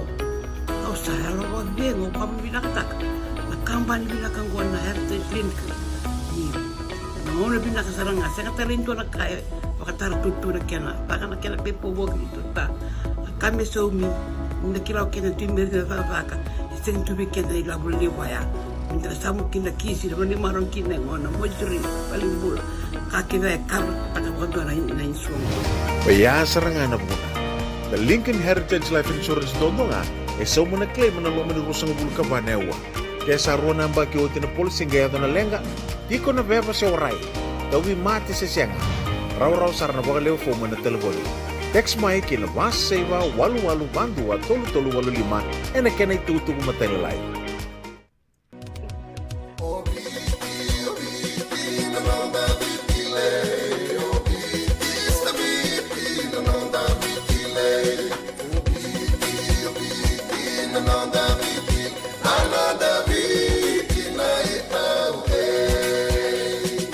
Nonda biti ke ngasini buli paulang gereki rongodi ena 5 na kaloko ena kabini lotule be kemudo e Amerika tini karona kaloko ena singale buli baka romboka be kemudo mai biti ena radio bulan tua bata San Francisco me kauti kanda bata doyan robina kana marama naita do samba di ba kusa ibe Yandra naita kita seli katalo mande na Orange Lounge maleka Kursan badi kata-kata pinakasar tunga toboy simpang bakau. Gay way dala tu kinambat. Koe serengan kori, sono ngono santa pinakat serengan akenta kakana. Dina to zoko. ke ba kitusan ng berata ni baga singelebu kitusan gali baga kabi ngaya ni kina Na Orange Lounge, katalaw baga singelebu siya baga kabi, baraw tayo ito baga manggo sanggay totokan na buno ni kana. May namenda to with the kanay baga singelebu siya baga kabi, may bakana baga sikera, na sui, ikatabu teke, roro baga lolo, kay na vida tale. Giraraw mo kila na menu ni singoya, na Orange Lounge, tolo-tolong dua, Orange Street, Santa Rosa. En dua tala na tamang ni Bingarabi ni Divine Group of Companies. Dola may na walong kaloka na mataka, kina walong kaloka anambongi moniti kina singatambo na Orange Lounge. Tolo-tolong dua, Orange Street, Santa Rosa. Abotok weekend rusa bul katolo na miniti me lima na kaloko radio bulan do bata San Francisco. Dawo na ka be erto na nondo bulangi. Anda rongo de chuko na italo no bimbula itu bang lebu. Au kila di lebu weekend dan bulu binaga tu nang nongko. Enta siang ndo kila tu na musi lagu tu rumu tu so na weekend. Bako mimbi bir na marama. Rasando atal no takmay na bikar lagu tu rumah. Ando abang tu retu na weni matai. Yang tanto bako binaka talaga na buni bito ko ni binaka. Rando bito ko ni maiki no ira. Rando tu bola kacir tu na bingung. Rando rongo talaga na bital no. So talaga ni ando edo bir so na mati lili bango na kensa. Baka raya li talaga o rando no mera first line sartunga na bibuke. So rambiu saranga ra tata e pale. Senon rando lomani. Ngo na vital non jin sara tu sa vital no tukina.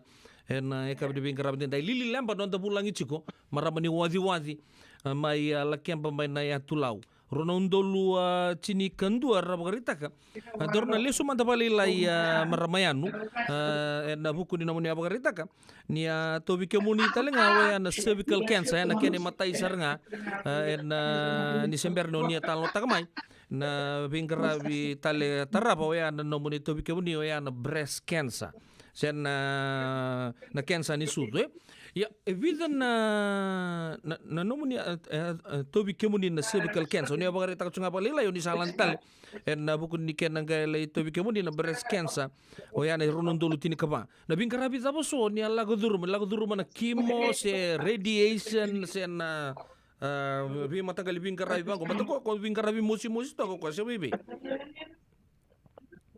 ya pinaka Oya ba binibinatak nga nakalo ni ngono may tawbi matiki na lore kina biyo nga na cervical ni sa tawbi mati na no cervical cancer o ya wasini ngarabi mo kimo sendo tal na bingarabi balimpula oya nongo zurunga ni balimpula sa sele saranga don sa kaulim saranga na muni katuningon so ya saranga na katuningon sama ita patal nga kini kaya nabing karabi vikemuni na cervical cancer. Ayo, sama hotel nga kini kaya awalay review nga bakarua wati nga sama hotel rin sa Pinak. Sa Pinak, doon sana tomada na puno ni sa aliado kino ni sa bagarita kamo ni sa laisel. Okay mo niyo niya sanggay lakoy lakyam ba siya ni sa ni sa ali sumilakyam ba ni sanggay may bagarita ni sa yato may lubu-lubu sa ponto sa ramay na ambulance. Oni sang wala sara may na boling bula lebo suba. Dito mo na matano mo ni talno. Saya may boling bula lebo suba may to check ta kinya ngar to taraya so na sambolo ni kanisudong to mos kaya wibali. Sangay to kinya au karuso na bulu kalima ni February me ongay ngwale may kina. Mani tala na ituba ya sa takos na kalu karuso na bulu kabangan ni January sa ungir takiani mo ngole may kinay balimbula au sa mani pengarap saranga ba balimbula au siya ngatal ni ula ko man nakimo sedap au sa sele saranga na karso buluka lima ni January sa kauten kinabiyaw na mate sa watia sa ngay sulinga biya untuk anak wani kau don pa ngai sin klase bon ka finitabo o mani ngole wi punita wa le ba bulan no punita wa usulebe ta vingu me ko tiki mani pula metaro ni punuai abu ni ka finita ba so mai be ya mo mai ngunu ba sangai ba ma bi ko ya so mini kimo ngani kimo ya so mini kimo na boni ka wo mai ngunu ba kero bali na may nangona ya me adobo maingo sa o chiroro sa eli bogondo be kemuno amati roro ya ayo Na cervical. Na katuningoni, na cancer ni katuningoni ba't kaya na cancer ni sudo? Sa ni sudo. Sa may kautan rua. May nangaw na ya, aulay review nga bukan tuwa, tukuni beyaw. Nangono na lang walen kina review. Pe puno icho sa isang tukuni beyaw, nanggalay vaka beyaw na pingarabi baka kimo. Yeah. Nangono sa tukuni mante kina beyaw, pingarabi baka kimo, nyo sa silot. Santa na iba ni pula sa lay tukuni beyaw, ang white tukuni beyaw punuay. Oh, sinraw tabakan tuwa, na sing ni kimo. Hindi tuno ko, yung balat taba. Na kimo ko, yung taurong at tukuni daw mira kina na ulo. Iya.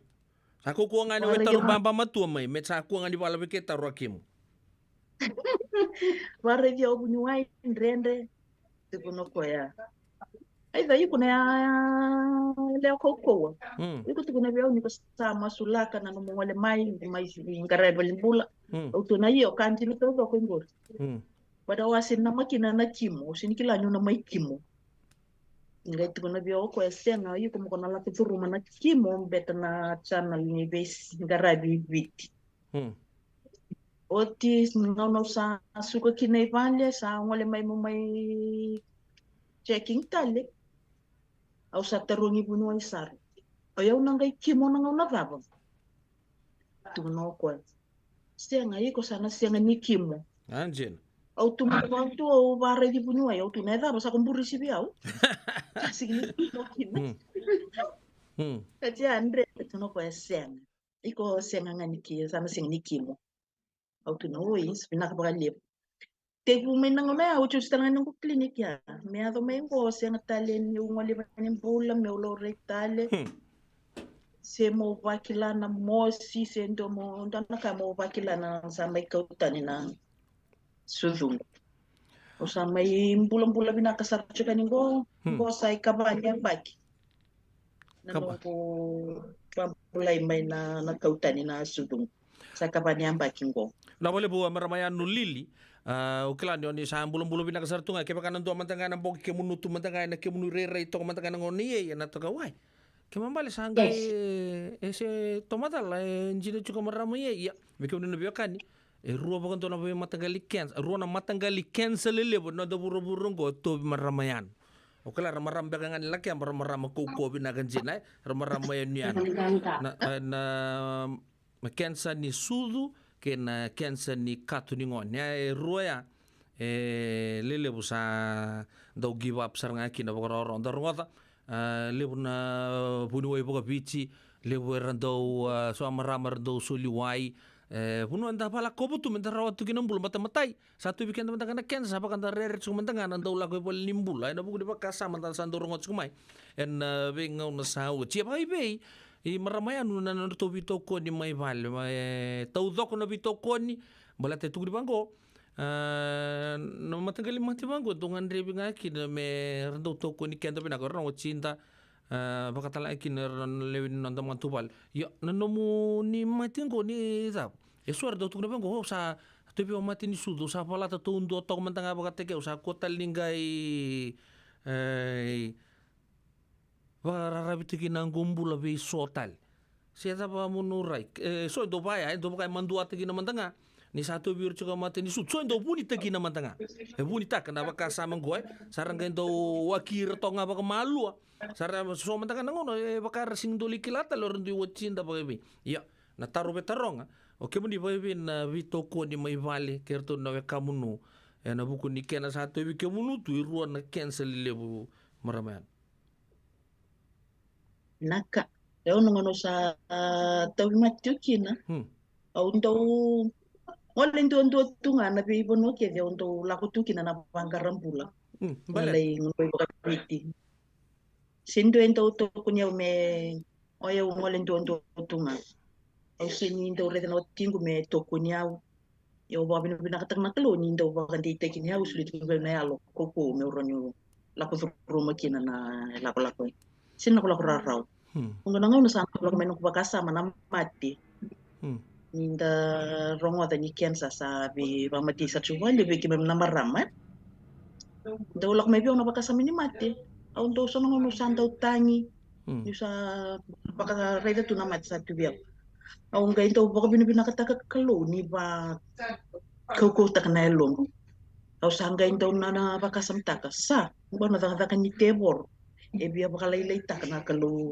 ko au baka bauta mo su te kongo au sanga tau tukuna au tau posa kina suzungu nangon si te matu kina baka kina do tarana ki tengu mo bosta kana mate na cervical cancer au do tukuna rongo dia usar mai ba binak na no mai como kona kauta tane no gumbula jina ni usama be su tuna bon temat ya na kalu ba kan bota chiku ya kalu ko na ba bula ya eu mani sele rauna cervical cancer au sambula mai kina wo te bitan nempa ki au sanga mai sele na breast cancer na rondo lu chinika diwa au na be ko ni be no kule ni vale o sini raidamento to ko ni o bale o staba kina lebu na kandrendre la baka lo mau baka binibina katanga na kaloni daw baka date kinyaw baka ko kinyaw verto na tavingo au baka binibina katanga no to bula ya ndo kel sar na tatim no to ko niaw to ndo tura bitiaw na ngano sa may kadamboti kina na suzungu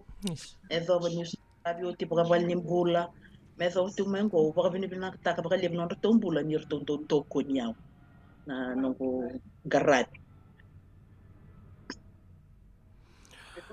Winak sawa lebu wambote anton itakele lebu ni Bingarabi oya menda do turra bitu na pambimbi rasa do te matewa na buna uda buta kinango to dondo mo tuku na ike endon na wekangu bo leka saranga ngono saranga to biko kina na mate ni sudu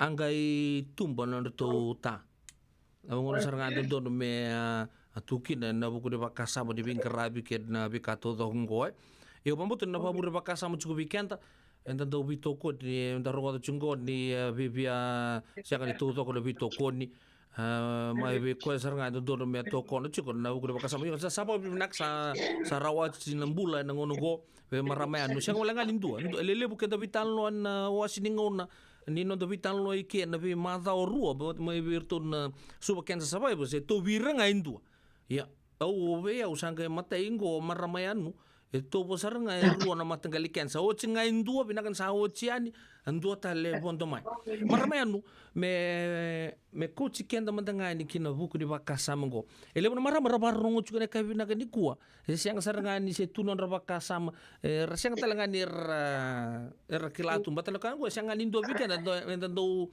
enta sudumai menta na makatu mena to weekend mabimbi na kensa ni katu ni ngone na kensa ni sudu ya tamo so na kena vakata kila ve ke monumanta ke muni ni lako ruongo na mati ruongo na vakata kila ni kensa ni sudu ya dobi ke muni mai ke na kensa ni katu ni ngone sena cervical cancer mera rau ni rakila o ira sembera ni elebo nenta sarani baka wili ketua na mona libo o kemuni ni lako du rumah saranga na ndre ruango ni baka ti tegira manta na tamo soche wen endondono menta na baka dortu so matang nangon na baka ni baka retak ke baka ni saba kilanga me saba kai so la buram main na sudu muni se son seta ni pa matala matikin bato kemuni nga ni naran baka ti tegira marama mulata siang walangan yo kemuni na marama to bi kemuni na kensa ni sudu to bi kimami talenga na turang ar saba mata lojiki na suara bosa ochi en bakasama ngo pinak eu me bata kila ni cervical cancer wakila ni lak mai biau sai ko ngana mati boga bula sa sibia na ken daula ko ni ngone tebio ki na ron tebio tu lo maninto na madawa ye santo la ko sarnga bagal leb ni ngone daula ko kinaw santo unda po sarnga bagal tua ni leb ngani nungko ya bala na leb ni kenata so mai na kandra la ko pata so na sala ko mai na rasa gete na mai Ever sarang una sa kami samboy va sarang nandra sanjen yana kilo wakila ana baka kila sarang di sa odi wakila mai wekem ni labio kan lomani au kila na mati ni bula wekem ni na marama era ni tolunga kina bana singa ana kang au sabe tur rautok na ngonongo ke baka salin dona madawa sa eto wekem ni chuna turin rampa labu sale ngete na mai se sa lebu mai puli na mai nandra wekem ni na marama Ya sarangana kene bogarita ki nindona leng ka saya do ke baka sambala bu na nomuni mati ni bula ke baka sa sibi na dona madao so sali rona madao ya sarangana baka kila nisa nondon mo ni sali low racer nga baka buni wa se baby ano bi ka ne baka di taga bikenta no kando lilia na kabini ving grabe de dai na kene kerua o ya na kensa ni sudu au sa baka ritaka weekend na turang anda barong chukumai siang wala nga ni ramara to vira na kensa ngo o kenda talenga na turang di ba matala matiki na so na kene baka kila ya do bi kemo ni maramayan na ka ya na bata kila ya mai lubi ya ondo ba kila na wawale kani bizo mtambango imuri na ndaku do wale mai kani wondo mongo bango so no me santo edo bio mo santo querendo e tu sango mendo masirata na takunguni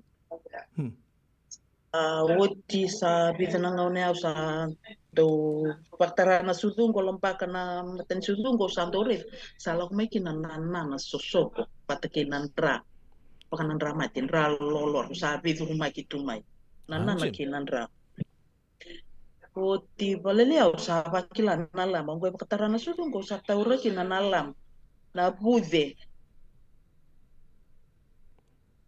ya sarana kile bata kile beke mni beke no mani ya na bude ngo esianga pakanto ni mosi esianga ni mosi na ke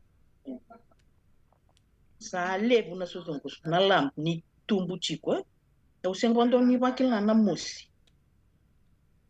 mena ngau nei te mati tukina sudungo ya ba sa ngau no ngoli kina wekete le tara ndo na maramai ki aku ngai le kadampote mai kina ya ningo ne kadampote mai kina ya sa kampas wa bakatu na rampani lingang kungo na bunai kampas na sudungo ningo na samber ni seli na sudungo dengan satu mati kina sa tamani pudi lip sana na matani sudungo sa tabu ki sa mai chiko iloma sa bakan mengkar kina sudungo gantu nama bunai kar kina matani sudungo sa pulia bakatan serangana sudu na mateko iya siang bantu ni na musi also bongo iya siang serangan go bakila na musi minang unai kada poti ni ame do misalai garabi wani pula misalai kautani na su bilang sabule muda bitokan na radio bulun dobat to bitang lo chuki ge maramayanu lili ni boto ko bekenta ono na miniti me lima na kalau klan saya do to bene utu tini ngau na no do bital no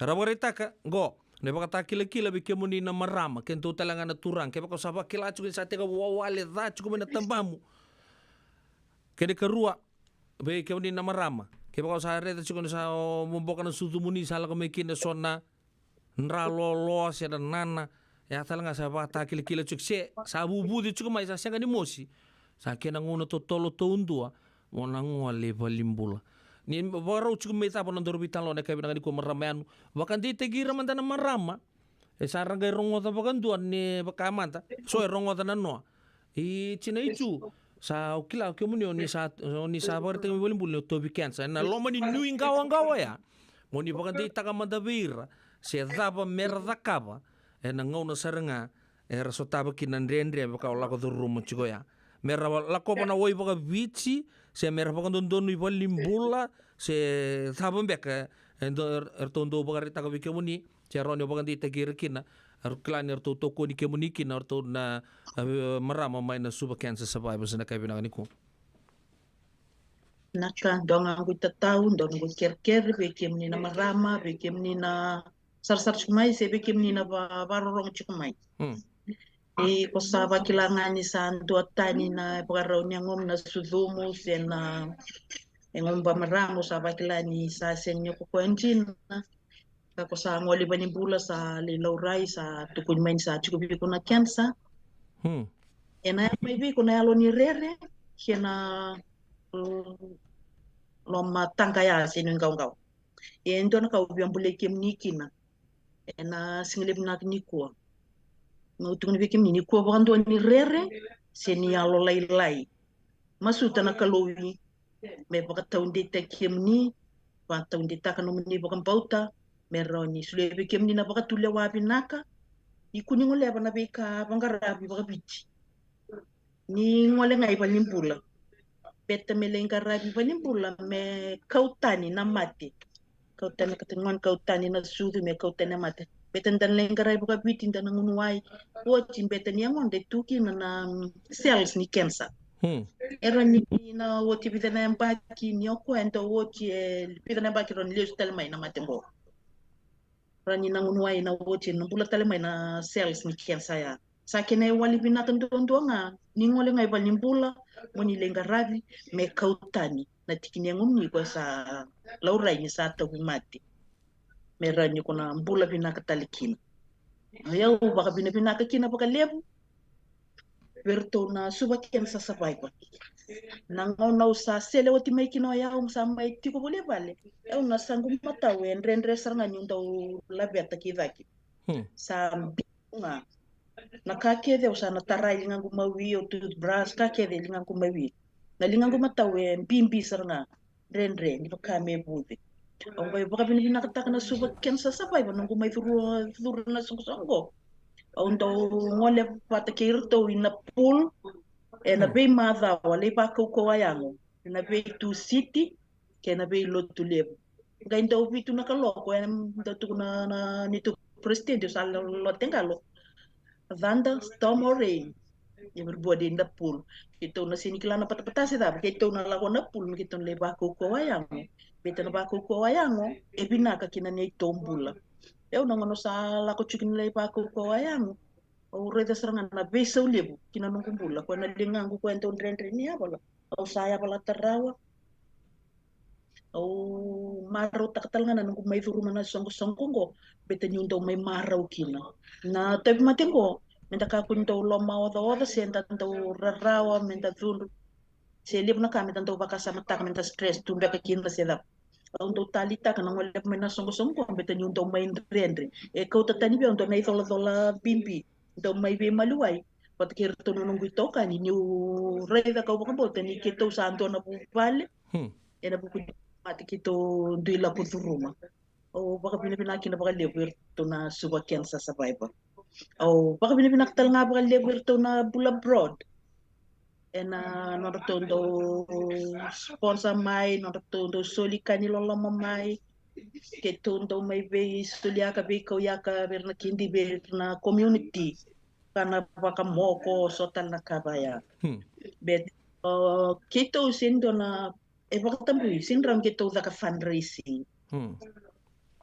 Wabini pinaki na birto New World na ratondo sponsor tal na mai na kani groceries ketondo ko taboli beir tabi mate turan tabu tu valer sini raw kabinaka erdole sikobi kina orna wekake itu kara bisuktu na tabi mate ra taboli vali wabini pinaka birto na wai na ratondo ko tamay na wai kitondo biko kintal ngai balimbula bir na tabi mate era tu balimbula tu mati tu na cancer pat care na kidney pakana madango moniti kito ngole na urology le relaurai ramara ura baka pinakataka na bigi ka kito ngolean kito kota na pakana Pure Fiji na Pure Fiji na bika to sponsor takamai kito ndo kota mi kito lebi solia ka baka lolo mana bika ndo sponsor mai kina na bi kampanye kibe kito na suba kensa sabay pa. Udah boleh usar. Ndo tala kau di biaya berita kan simberita pun nonton program na kabi nang di kuwa. Nunggu na mata bulonggo na Oktober to mana chukni Pinktober. Pinktober ya. Kita ndo bila kwa kiboliki na lay bibagarara mataki kita ndo ko to bagalo meso naka pakaki na bir na sponsor bi kita bagay to na Fiji Times or to Westpac kita ndo ko to chiko na bisikete kita wabiyanga na cookies lay soli bagalo mabir to sponsor may bi kita baka na kina Bake with Love. Bake with Love. Dan nunggu tetong ngabir non tahu bakar rorong tumai kuar sarap klani sarap toy mati cikor reda cuma kalau kau pula. Sekuira se pula binakatu. Meraba kilangan tuan apa tak kila seke. Dona tak pengar kila se ni okoi kina yang orang Cina rakila irkin. Sarà biglante ma te merong wala ngai bal nimbula.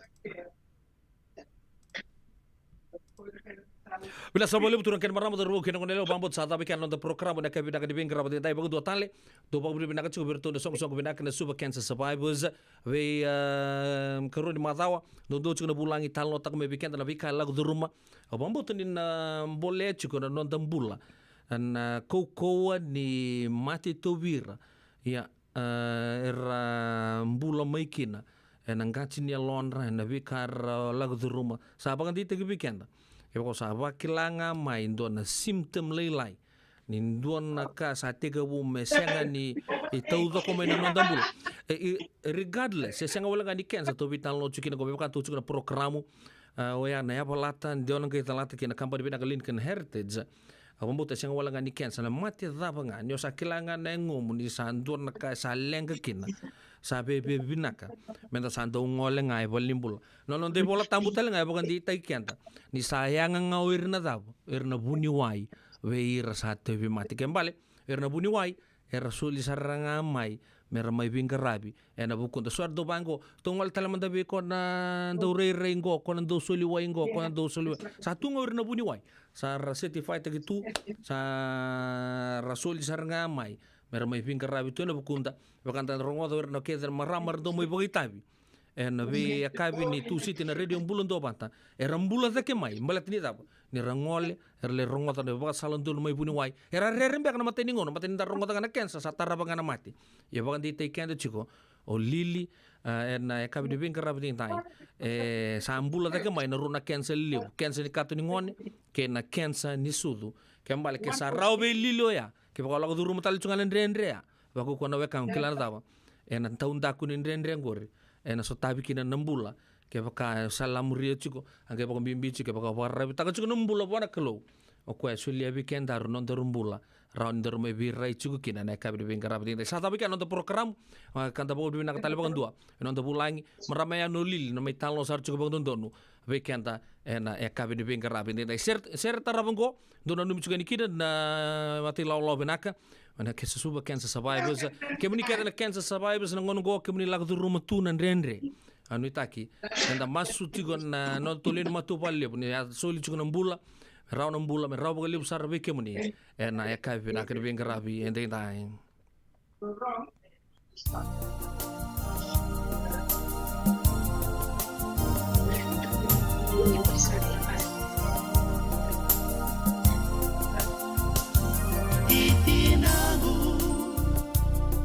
Nanumi Kongo endai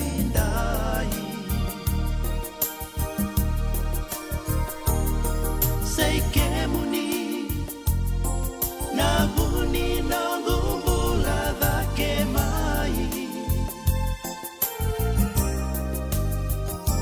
Aurawati au Ulikei na dhaka talena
yalikota senga mebukei ko isanau kobo sotanga re keve koso taba mai sabaka waktu kana New Sarawati yang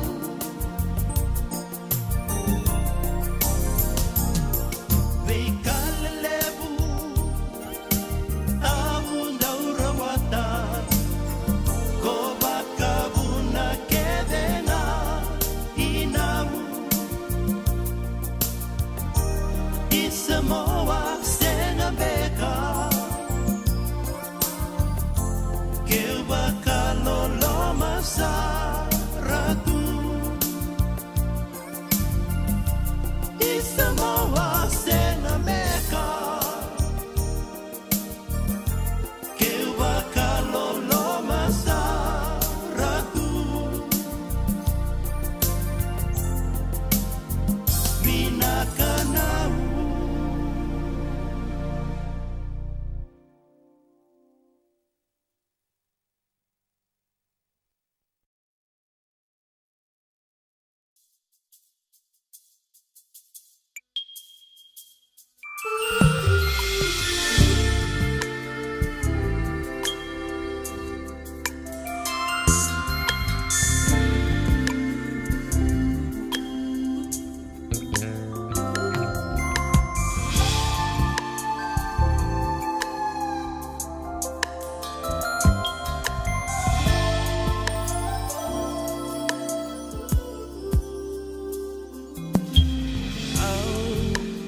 sampai bakila sana bakarau mo main beauty kawa sesa boleh kamai narusana bimbi tu narusana gamai bimbi tu sabakana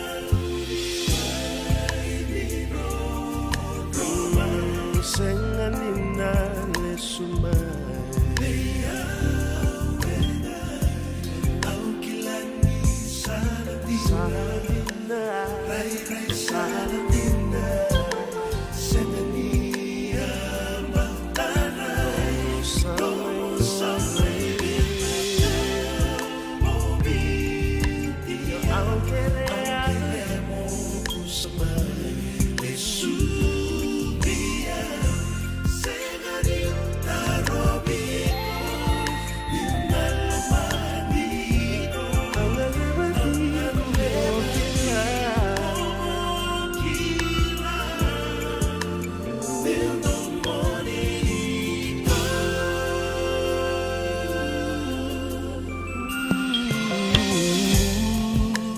segani kila nina yalo me mai pakakoya mara uninga una koya narua belo maninga narua mbau ndau be lo maninga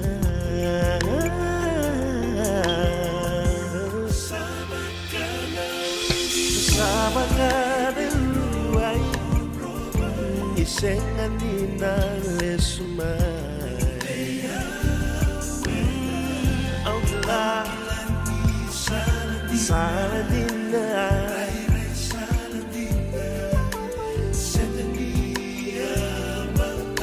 como samai ngole au querea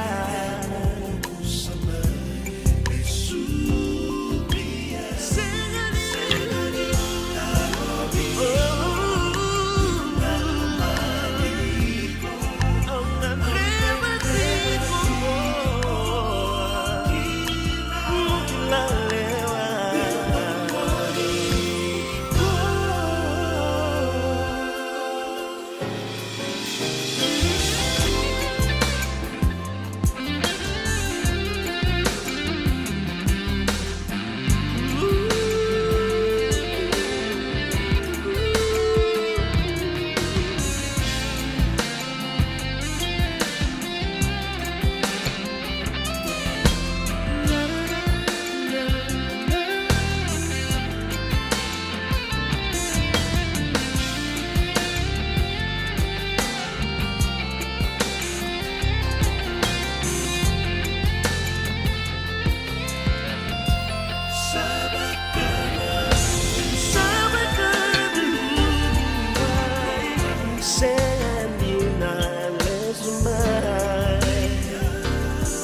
kasar nga. O ni rai da tokongo na kenay rai. Dua nga na rukuni buni kau. E dua beiran ng tingit taki. O Reverend Aminio Balen Rock. Tama kamain na nonton programu Bagamadawa na toso ni ngauna. E na bengarabi ni City Veni Raturla. Singa buglulu ni sibuna bayan na tina meniti vei kiamu ni Amerika.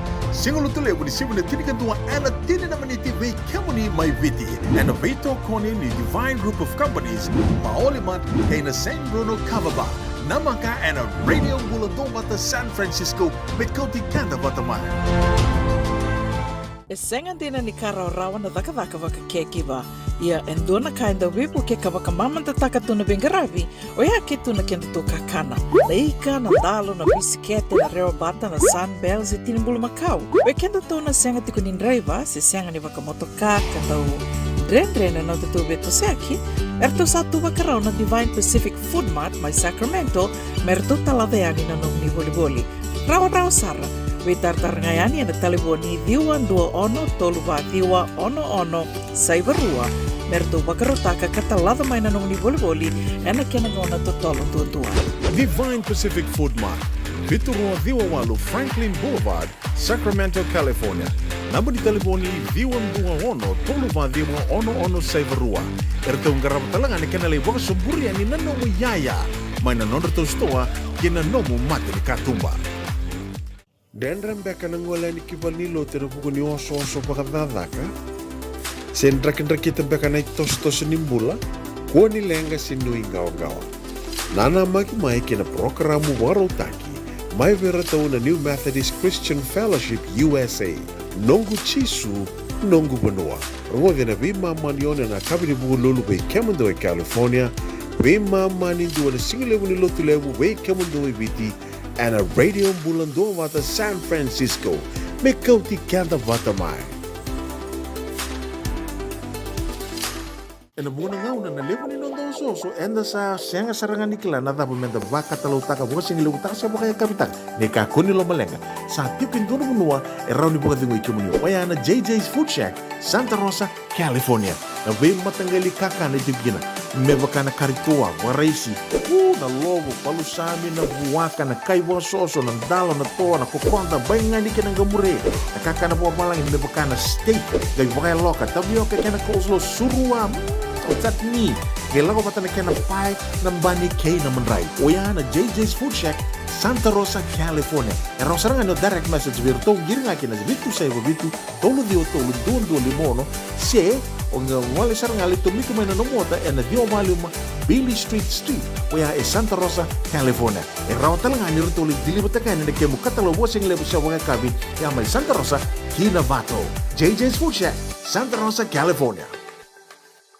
Nada ko marota katiw. Senga, esan dondi na namaraw kinabagay dingli wo wakila. Wala ka? Kesa mani kadibi na nongumbula, kimundo sa nasenga nilenga. Daw na senga talanga ni rere walo masemundo warakati ko nila wundrang-reng. Balata ni swata kabato na nongu life insurance policy. Iko na kamuto wakatabi sa tumumantanga na numundrang ay senga to na nanto pepa. Sa tiko na mate, si senga na pepa, senga na lenga. E si rawanganin doon na nomu life insurance vei Lincoln Heritage Life Insurance. Na company ni life insurance ka nga niti kanda binaka na ito kay kanda sa may vogay tiko-tikong goya Amerika. Rawa-rawa sar na baka leo mo. Text may kinabasay wawalu, walu-wandua, tolu-tolu walu-lima, e na kenay tuku-tuku matilalay. Hey, do ba ka tutulot ko? Daw saya alam pala mo din Siyempre mandangan ito buli-buling, gayaw talito ni stoa. Tolako. Sa niya ako na stoa, wala ka tungang maulimat. Kaya binaka ni sa tukit sa ngaki na nagkatungan reba, may paleta na natutoy lalako. May binaka nga. Wala roti karibante ni kina. Daw tubirito na bisi nga nagkarimate ni, said means kaya na sausage roll. Gaya rito makuntal nga nabukas sa gilay mo na bisi. Karatal mo na address? 4525 Montgomery Drive, Suite 2, Santa Rosa. Do ba ka raw tubeka kina do na ako ni matubale, sinong do boli nga ba ka matawa? Wala ito mata kina maulimatan. E sa tuke de kina na yaya ni kakana. Yaya ni ti kina bikalalay taleso, Kandau rendre na kunea. Arturau talang ni kota ni nomu ni bolu-bolu ke bawa mitigo main na Marine se Sonoma County. Kan rendre nomu ni vila baki. Vitar tarani kina napa ni taliboni. 125 saiba. Vitu tolu 5 vitu na kena tuku matai lalai. Mau 5 dan 2525 Montgomery Drive, Suite 2, Santa Rosa, California. Radio Bulando Vata Mekauti Kenda Vata Mai Mai San Francisco ki Burubura Sema Mai Ngai Waseayani.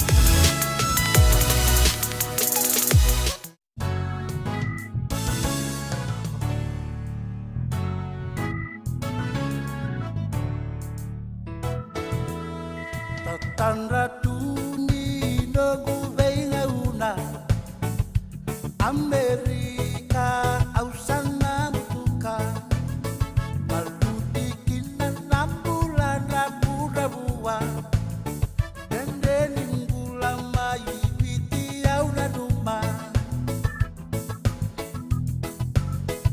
Wasai wandua vitu deki bukina Deki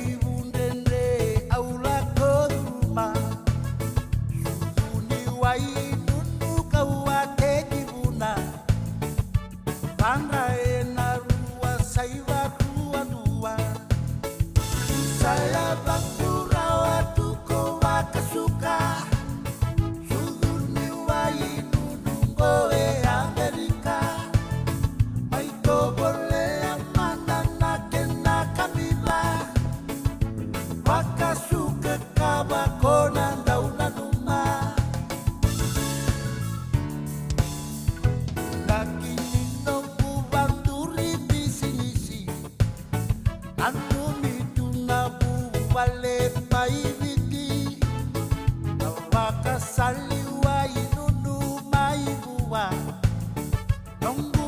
1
Wakasuka kama kona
Radio Bulan Dovata me kauti kenda vatamai.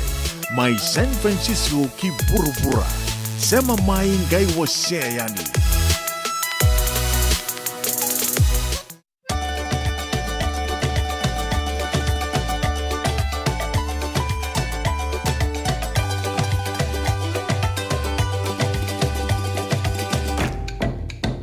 Jila mai se mai nambi au liva liva. Tau doko ke na racing. Tau nu ale se pasa munitia. Tangi na se rendu barongo bakia.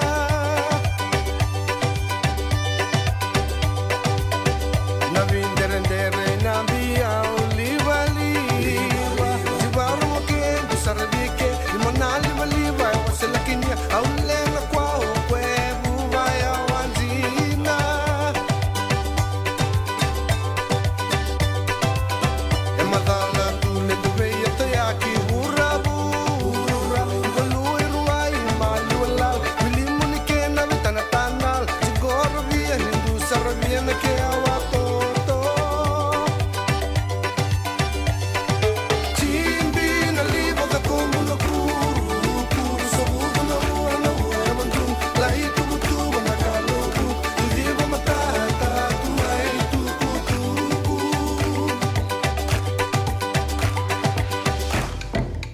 Na sosongo minila wala liva liva.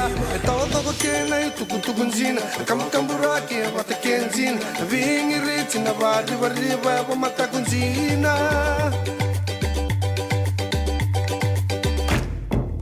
Na watoto ni na konda ke sirin sa. Wilekene bakarau na buli na lo. Buyandra lekuan suso. Gulumi ang gata na pipa buli di mele.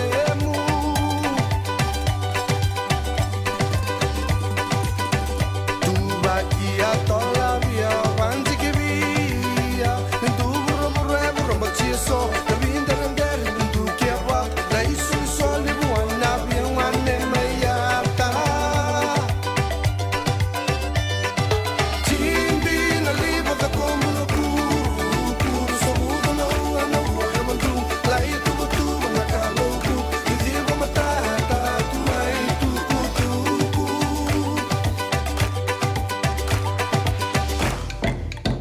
tu vacchia tola via avanti che via tu burro macieso la vinda rendere tu che va dai sul sole buona via wanne mayata timbi na liva da como no puro so mudo no mandu la tu na calo tu digo matata tu mai tu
Andau di mitaka ni kondara, nera rai la koirana.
bila sa boleh turun ke marama dar woken on leo bogo bilang tak cun betokan da kabi de beng kerabat tai pedela no bono monindo beng kerami bi mamando no weekend na 5 o'clock. Okay. Da sa bogo bilang kan di sanda rongote din we talno pat kerton super cancer survivors bogo lo loman na we talno ya na kabilang aliku na kangan tangale kila ni tonda kunin render do sotaba le weekend to bir na cancer enda bogo bilang kan sambula da ciku mekina ya indua Radio Bulan Dobat endau ambito pat talanga weekend na programo menta ando bakata kla menta be bakata gita ikina bombi bichu ko weekend na itoke ndongo na buru-buru ni business awa ba rita ka chugo ni ando na no gito kandi bole kasara en city level San Francisco awo bola kan ikero ya do batanga mai lu mai bakale lepiau era toka bulan ngamen on ponua Rabing karabi mai New Zealand jarang oleh sarang mai rongol mai bobi uci ni Amerika. Untuk orang guna lek sauci, Rolling dollar apa kina non tapu nolong mani uci ya andon kampani tokan rukuni non tau kampani lebu ka ya tanah talcunga na Titus and Sons na tani turango tal tai bonrom pengkarai boleh city San Francisco kau ni oce ni bida ni tuku ni bebole ngonta na rongo tamata o ya na italo no na katalau ke Luis Ulimbau na ro dorbo tal tadinra di baka chuko ya na Planet Fitness ka toka mai korni be bambo tani popol katal chunga no sori ka sa ngo induanga virtu na business ka di chuko na rukun ni company na Titus and Sons Limited and dan kai rumah tempat na kiri talno ni gym ken vika sa tiga wuchuko and ngonongo mai na non tapon lo mani bicho rongo chuka din do na ngona leka talanga minggo san tar chuko indo na complex wakatun shopping complex sarnga anda rede tunga mai lau zala toka na Garden City o talanga kin ko norto chuko na kampanya lalu lebu na The Mod Brothers o ya mai lau zala ya da bo di bina kini sabat tal tunga nanga chini sona wekanda ratu en non da bono lo mani vici en buku ni vaka samongo en dan ngai rongo de chukani ni uchinga ai bidana tuku ni bi bolingo kakuni ngoletani ngona Radio Bulan Dobata non rovital no chico o Luis Ulimbau ando na turang tumbau la kem mane tulau ke rupeni mata kimbau ge nama ka chumai en ando na ngona lek ngo en Radio Bulan Dobat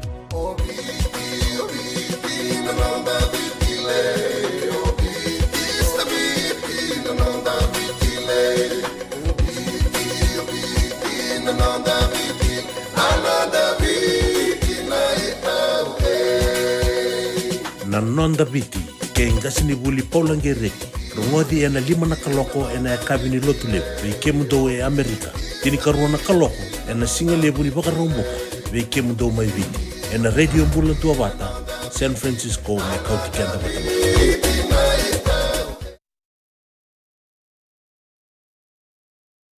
Nai Rongo, mai na wali songo nei Maolimat, and a Radio Bulan Dobata San Francisco me kauti kenda vatamai. E senga dina ni kara rawa na daka waka kekiwa. Ia endona kainda wipu ke kawaka mamanta taka tuna bengaravi, o ia ke tuna kenda to kakana. Leika na dalo na bisikete na rewa bata na sunbells e tinimbulu makau. We kenda tona senga tiku ni driver, se senga ni waka motoka kanda u Dren na tutu beto seki, erto satu wakarau na Divine Pacific Food Mart mai Sacramento, merto talaveani na nungni boli-boli.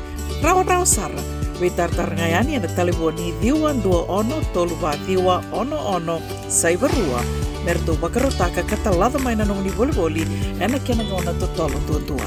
Divine Pacific Food Mart, Viturua Viwawalu Franklin Boulevard, Sacramento, California. Namba di telefoni Viwan Ono Toluva Diwa Ono Saivarua. Ertong garap talangan ni kanalay waka suburi ani nanomu yaya. May nanonro to stoa kina nomu mati ni katumba.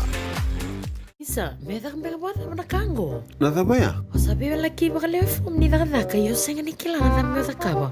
Ole man lang katakatalangan yo senga tu ni kilana kisita ba na sotaba. Kuni lenga ndo bita lo teki saranga na bika kitengore na radio Bulan Dua Bata. Uy, na program daba. Mai na vei longa niu. Rungudhi na 5 na vei kabini wa rombu ka vei kemendo California. Tini karuna singile wuni wa rombu vei kemendo witi. Ngoi vei to koniki na Connect Fiji Care. Endona Caregiving Agency Lingoni Tukei and the Limanan Rao Capital Mall, Suite Rotolo Rolima, Sacramento, California. And the Wingravikina o Mama Kawesi Voselani. Radio Bulan Dua Bata San Francisco. Mikoti Kenda Batamai. Ai, kemendo bakando tunga mai witi. Sa baka matalau na naman daw ko bati. Sa lemo na kemendo tinika na tinimbulu makau na bisikete na rewa bata. Red cow, wupo. Dasa kusi masarangan na ikatungo. Gamay tutala na kenurnibondo kenambele. Pai, correct. Daw boleh mai we. Uy, doon sa ito ni kila. Kito bulbuli nga may na maulimat. Tok nga ko Santa Rosa. May we? Na maulimat, wele. Daw ko na nanonda business na ngonit daw kay Amerika. Daw ko sa may. Daw may wali-wali na maulimat. 4525 Montgomery Drive, Suite 2 and 3, Santa Rosa, California. Engen rebe me bakarita kiani beke mundo mai na South Ena Bay. bona ngau na lemo no tong so enda sa senga sarangan nikla na dapat menda baka talau taka bo sing lu taka sa baka kapitan ne ka koni lo malenga sa tipin dono menua erau ni boka dingo ikemuni waya na JJ's Food Shack Santa Rosa California na be matangali kaka na jibgina me baka na karitua waraisi na logo palusami na buwaka na kaiwa soso na dalo na toa na kokonda bainga ni kenang gamure na kaka na buwa malang me baka na steak gai baka loka tapioca kena coleslaw surua chutney gela ko patana kena pie na bani kay na manray oya na JJ's Food Shack Santa Rosa California e rosaranga no direct message virto giringa kina bitu sai bitu tolo dio tolo dondo limono se onga wale saranga le to miku mena no mota e na dio maluma Billy Street oya e Santa Rosa California e rawtalanga ni rutoli dili butaka ni ke mukatalo washing le busha wanga kabi ya mai Santa Rosa Kinavato JJ's Food Shack Santa Rosa California. Sa boleh menebitokan na radio Bulan Dua Bata na kabiri bing grabe dintai sa boto ko weekend rusa nga bulu ketulu na miniti me ono na kalok au sa bori ta kachiko endo na kabina kad na rawaka na burongo darong da JJ's on the park e bitu chuko na company tauke orto mai pul ta kachiko na orto ibuli na anto salka kambura kita langan ko na tauke na radio Bulan Dua Bata na JJ's on the park dua talangan orto na Divine Group of Companies will chicken Orange Lounge ke na bunga talan orto kampanya na buno libungo merke sakani will taliki na erna vei matangali kampani mebaka na mbulo Fiji na Connect Fiji kenda so machiko vei kenda oya na nondo to rongo mai na vei longa new na vei barombuka non rau chiko Mr. and Mrs. Vosailangi mai Sacramento dotala Angel Home Care na Miss Dolata chikungo Berkeley vida tali doon day Miss Vinnie kabaka talanga kinan do talanga day marama na Italia no Gibbons chiku talanga may Santa Rosa yan bay company ni home care kabaka talanga kinan bay store na Kandabu store sa chikungo na Divine store may Sacramento kabaka talanga kinan na Lias Boutique Tongo San Rafael ya au vitala no chungo na buku ni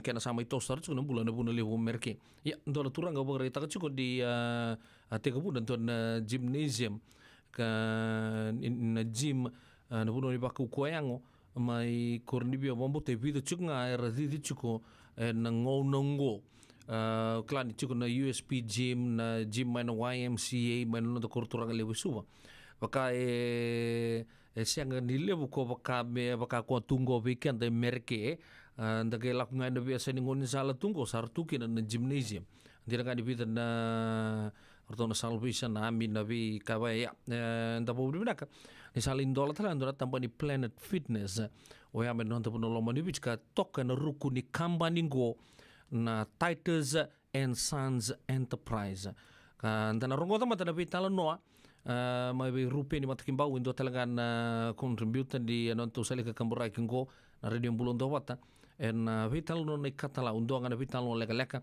ro vitalo no chukina wata ke Luis Mbonromo ka dito baka chuka na operation ni Planet Fitness mai non tapo no lamani vici na tuakana ka chuka ni merke ka te kabuna ni na kampanyo ya ina dona vision ni te waki ka raboke chukina na mission sianga walenga na tambani lutu rabin karabi kina pi tambani lutu todo ko ra mission wa bugi tungo mai vici kina bi se buru ngona bunua sandondo chugani kina lingana na company binango na Titus and Sons Enterprise. Darong teman teman bital no lega ngo ena ka binaga ni ko bambuti na babure baka sama zar chugo weekend. Ni kato doko na rawa na vuno ni bingra bingo Amerika.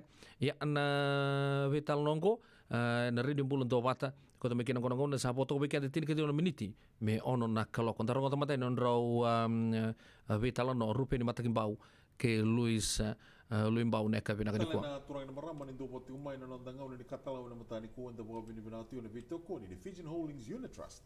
Atoko na tigo na katalaw na bimataka ni moniti kena warabuka na buka binibinati ko nando bulang na matani ko Luis Mbonromo.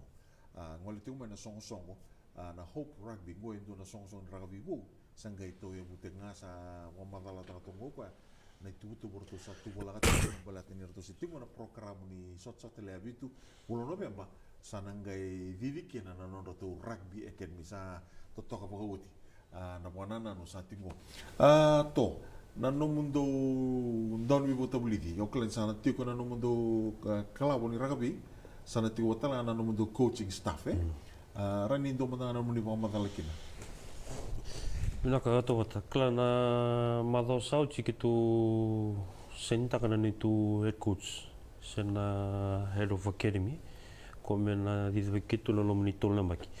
Kala ko sa game matimba ka ni coach, local coaches me senta kana kontaraki mus no na FMPF Mena na tingkaro na mbaki no gubinga rabi tu bici. Ya usini sotava sona kawa ko medaka ni ko medaka na malo sauti. No na sai ni tu turanga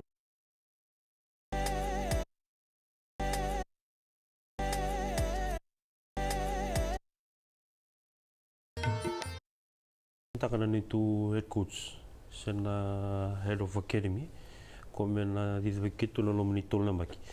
Kala ko sa game matimba ka ni coach, local coaches me senta kana kontaraki mus no na FMPF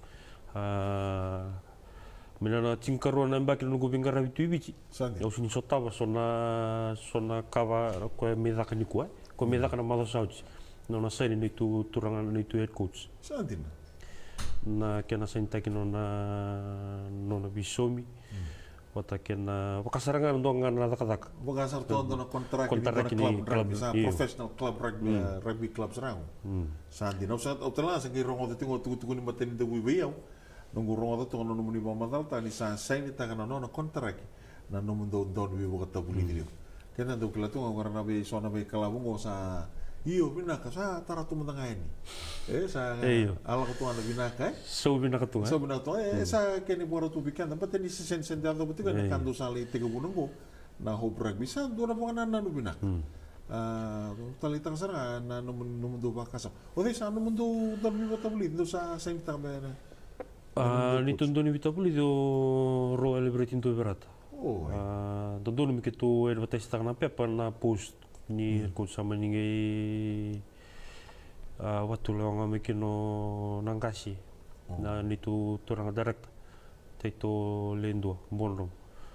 me sa tarango rondo mina tutu wat coach no mini tol lembaki ni sember ni kitu kepka extend kepka siang sana ngai advertise tekna post wana pepa sana ibuno reni advertise tekna mera apply mikino na boni coaches korga mi lewe na club talanga na nitu ortona nitu coaching panel na ortona assistant coach ratura tavo toranga ni bunu lew ki chontani toranga ni law wat ki ortona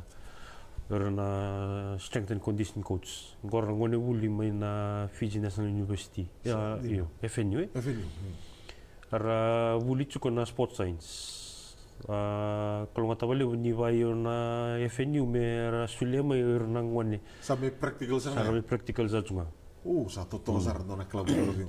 Ngono ko kita toru cuke walu ngone buli me na era viso mital cunga. Era attach ko viso mital. Viso mi bikim do. Nei. Banda bertu na assistant coach takatal tunga na rasomi sera. Ngono ko kita se vital no cuko boleh cero na assistant coach. Ngono ko kita se batam bikin donga bertu na vi turangan head coach rondo. Kira tu na nitu attach korang oleh mena sport science. To saya wasarangan na kalau bundra bunga bikin mina doka ko sa na ngerong matani ko. Roto sa saya ni tangan kontrak ni non roto don wi wata buli diliu. Cikon assistant coach ngai cikor na attach za karangole talanga mai na FNU na sport science. Ngona ko buli botanga buli talbanga kino na da wani buka. Iyo. FNU tu sport science. Kula non turun tubu tangan itu lah gas dibuli tal tu ngai. Kasih buli tal tu. Ando bitar tal tu apa nak? Isa tu sa. Sa diri sarana mundo kalau pun raga bisa ya sa. Au kau tikan orang Islam mesti muru wasa mata tu orang mundo bola ni baku ko yang ona Planet Fitness Gym totokan ibatan buno itu kekina. Na tim itu musuh ciarang wali tu kan na mundo kelas. So talang na tim era nando literi itu ni kina. Kamu na nongona dola kina na gym na bengo kelas alve sati ke bucu na season ni. Pambi na deans na provincial, wata kena clubs. Nangono ko na team ngarang oleh suka ni orang na clubs ni seven serat ko boleh kata na gym. Kaya na club berabai tapi cukup na tele rugby ni. Wata kena na tesi rugby ni. Koya kora waita bichu kora ndola ko cuka na gym. Rali ngara bichu na rali vador na ndo bako koya mai na lomini bimado. Au rebe ti ndora kami untuk sa moro te komuno tungo sa sa ti bichu na mundo kala pun rugby na hope rugby. Agela ko pata tungo na rugby world cup okla na tumbu ke sarango na nonra na biele waita bien na dorbo kena ngonele wai. Abang bimbi ni saat ini tali tengah super rugby kan tu na tim ni bitan tim ni merama kurang gitu tengah mecapan karena nonda tim ni merama. Pada mana nonra kawayan ni seno nonra malele ni nangonele wa na mundu kelab rugby. Boleh untuk kara mita takan lingan abang bimbi ni sana do tiga butu mundang ngonele abitu wakin na academy ni na baru di. Kita wakil abali na mata sauci na malele cukup. Ni ngone kada bisa kina ni tu post ni tu page ni kampanye na fitness station ni tangan. Dorka na lewu ni ngangan deralak ngole. Ngoni sa bisa kena post berna ngone leo. Lewu sara message mai lewu rangir mai berme fitness station. Wabot ni ke kana bina kai na ka nda ka bani rangu. Ena lebi na kacukin na benefit ngakin na song-song ni kita rugby bici fiji rugby nun. Ya oleh na bika kitu tatanda tak tu mai. Sindona kai lutu cunga me bertu na fiji rugby nun na bika kitu sasang tak cuin ko sindona kai bisau kanga kitu dakawa. Mi develop tak ngai ningo kitu mbite ni lagi. Au taruh ni pamadal tinggori. Dua nabi baka salat tak la komen bola liu ni rugby nun do bono sen dua kami consultant tu, itu tak bangko, do bita bangko, do muria na ngoni salang gomerani, sama buat tu kini tu boleh puni song rabi. Itu pasal tiga tu sen tu sare dengan oki, ketu mina tinggi ke mina bangko na di tu lawa. Tu na ubamu tanah kangku sa tu makau tu mungkin, ando sangat tu me dona kavango me umudi tebak. Sadin. Lo menyambak ngo bakame sa bakame sa tandolanga me na katum dola na fitness center sa sangai na sota na bisnis lalai merni toko na program ko sa di cukup. Ya to menunggu ngo kitu sandola besar nga sa talindo me tu me basal takana asa usa tatana satu tu katunga mi kina lo menimbi nambak sa. So nambak ngo sa kuasa nga sa mi pandom beranga na academy. Ni satu raw mena plan sangi bonga mikitu nangi kala-kala bati kiro tu na sports science ko tu sa jingo na jeep kiro tu nangas ni buli batong ko siningare bola ki na rugby. Oi. Nanonggurai. Cukutal na sana rani ke kahira sining gitu. Ur relingas ni buli. Kadi gitu. Pimek. Ke siangan irana gitu rali coach. Strength and condition coach. Se uno tabar living arabikina. Kone kina wambita tsukona virtu nangoni buli tutsku wiketo. Kira nandong gitu raduru cuk mo ingo korome ka cuk ni chutalan talan ke kai kusin rotan tim ni bit sin rotan kontraki cikungol na padui iku motora muli enroll avenue muli sport science moreno rawata kino mumbula sangol ni rawata mumbul ngoni gitu biasa isso to ina wale una no muni mai tala tu weekend o klali usar ver na kanda na ungit na no muni talano ena tu do sa tu bola ngona hope rugby ngoni sala da potale render vitar tarmingen ke tu na bota taro se revie ke la na da we tu tikini hope rugby wa mimbino tu na November and sana kan dolan academy bira na be durumai berarti ni kamu tu mai bira na dorbo me dosar bira na ambakion santu boka durumi ratingu kembali sana tu untuk sana tu bola tu membeli tirana wasi-wasi ni ambakingo bira na dorbo matala kini bira na ngonele wai Pento mo na nung di mo matalaki. Na karena nung na teleponing na 212-5394 ke sangan ina ni bitatare na nung na telepon ni ngole nga na pejin kaman na Viti Planet Fitness ani ra ninge bitatare kina kito na ninge isu ni bikim ni len wonu na ibitutu begitu satu tu kacu kina lom nyambengo. Na boleh satu bukira na ngauna na matani kuah. Kaya baka ito tali tutu ni bebo rita ka to membalatan na itutu ni Planet Fitness and Hope Rugby. Na kau bisura itu ni wir na leni vanua. Wambir tul na sana gitu ngarabu cukup telebu rewa na tasiri. Cukup na boloni bingarabi. Na Planet Fitness Gym. Kaya baka ito na vanua ni bina katakin na muneli wako ko yang kina ndolo cukup na gym. Main na 5 na kolok. Kena China kalau kena bongi. Bikim ni talanga na dorbo ngone leo ni nebe baita bichuko wana nangito leo bitu sa season sa la kuchungo. Ndolo tu na Hope Rugby ni ngole ni kina nilai doruma na puno ni bingarabi. Ko kito sa bingarabi chukin na lomenya mbakingwe. Bando talanga ubo bina tawali buna ni tu turang director ni tungasi. Taito lendo bonrom na vito konileu va dor tu me vikito va vitezini na kana la vititi kon na mbule ni vingaravi sian business kito sa di vakatsono pa matubal no meni lembango Puna boleh nanti bulan itu matani kuah Luis Mondromo main Hope Rugby kali di batal tu kan Planet Fitness Gym ka vingaravi tinggu Cornivia ya no sore be boka sa borita te kwa be kemne ni tumbu don be susu ke boka orete te kuna talent di mana lubemu ke boka ngem bagiono se ngone le bagiono talita kan polen rugby minda ungito kina re ngone salmina kamu bitar tarani patikir to na ban telefoni sabi to ko kwa muni nang gira ni kena se ni re danga na no to ibolo mata na Viti Planet Fitness gym ani re de ka ni bitar tar patikir to program bina berduru tu kena na lubenda lalai merale buli dan rakabi mutikla betana ngono ngono gitu ya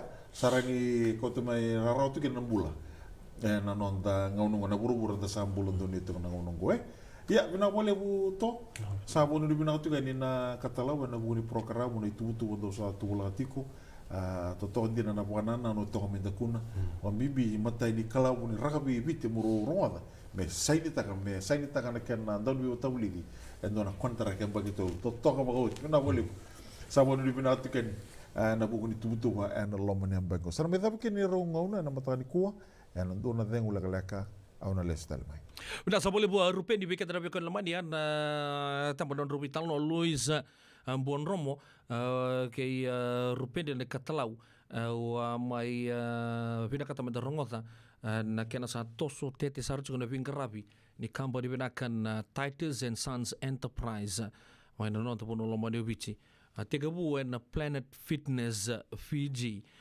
toka ya mai Cornivia siang rawang tu nona talata angkai bita tali juga na kena kamba ni lalai ka una rongo chuka di borita ka chuka ndo na tunga si chuka ningo Amerika chuku saranga San Francisco e bin karabi chunga kata kabir nangasi ra tungo na sending rawata titi pagi chukina sa no mission field kena kau chuka ni tuku binak sangai kena huo ni bin karabi chuko ya nantua nangona leka mengo en ndola bakin en dona non to complex lebu na Titus and Sons Enterprise en dona tigini ngale toka bo le kat sarchunga na buno nga chuki na gymnasium en ngono goyana kampanye sarnga ni ngon tuki o barita ka chukani weekend ndanga bingara bituna buno lebu Amerika ke sangai mai bidanga nembakin na turango na buno saya to chukina na bingarabi ngono ko pamutin na papura baka samsar chuku bikenta di saboto bikenta e pana biniti me ono na kaloko na radio mbulan do bata mena coach kenta bata chuku mai na ya kabine bingarabi ending time ya na seretara pono pambula matangani kina be no guturanga ya no chuchu lo mai malombula watana kina be di lady di kweni to kana singa ke ya tabale boteli mbali super rambuku mbula benaka na ita feni mbiu mai satu to kana songo na moni madao saoti kem do na CS All Girls watala kina be litia tuba kawa ni mbula benaka lendom bon romo samalo malo bole busara bangan rakai ke na sasanga wachon korewasa mbula benaka chikena wakatala kina be erto na matelo lao ni Bel Andi baka nuni benaka talanga be kemu daka kambiu mai wai baka nuni benaka tena kor turanga le meki mawalu no gueka dona sera merenumi kina turanga na matakula mai nanronga sara listu kena korno chin reru be master chosu tu sawau sana singa benaka na noa mo se kuru sera merenumi kina na rabita ki kabostoa endele besi besi tibene tuate amini ki tukana na huni bai lebu maimba ndau sambulo benaka lesi wonga baka nuni benaka na buku nomni siamo tok mai na kabde bingara benda don talanga na ser men mikin don mara men barab men nan rongango bawa charimbu lela tuini rarama sambulo benaka na sa bole buna bitokani chiko na kabde bingara benda dai na radio mbula ndua bata ya me bakasa kere chiko ya entonces na bisi komanda kambariki to sure certo manda na sabu nindele lomai en ndona serengoni mbula benaka le di koro baka turanga mai kambariki na mbugi lebu mai kandabu mumbulo benaka na ngone turanga tui kamba kena mate balu to zawasana mbula benaka talanga bi lesi wong na ka benaka ni kuwa ke kemini to zawasara le ni matu bubale ni radio mbula do bata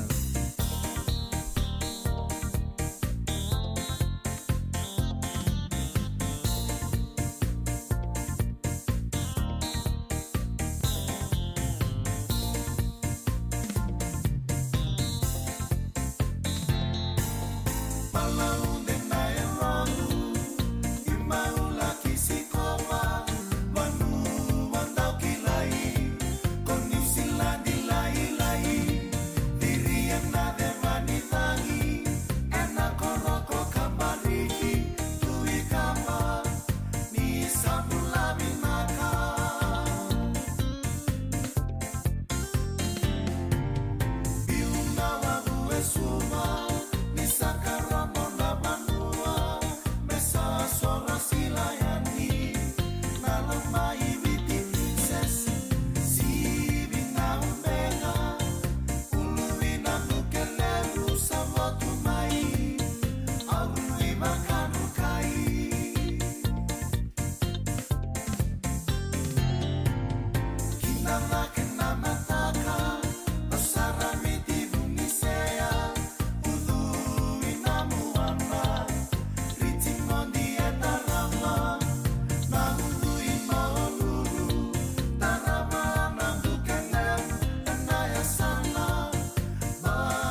Bila sa boleh lebih tokan juga na radio bulan dua mata na kabel pinggir rapat tidak kira bina rabak tak cukup tak kena gulu kata tak. O ya na watching na World Cup sa lebu sa bola juga di sa zengunga pa suri no tanto di kota wuli di sa quit ndo te na quit ndo ta ni sa ba kono na kontar akene ketul sa bulu kenduan di singa ni bulon di semba usapa nganggo isa.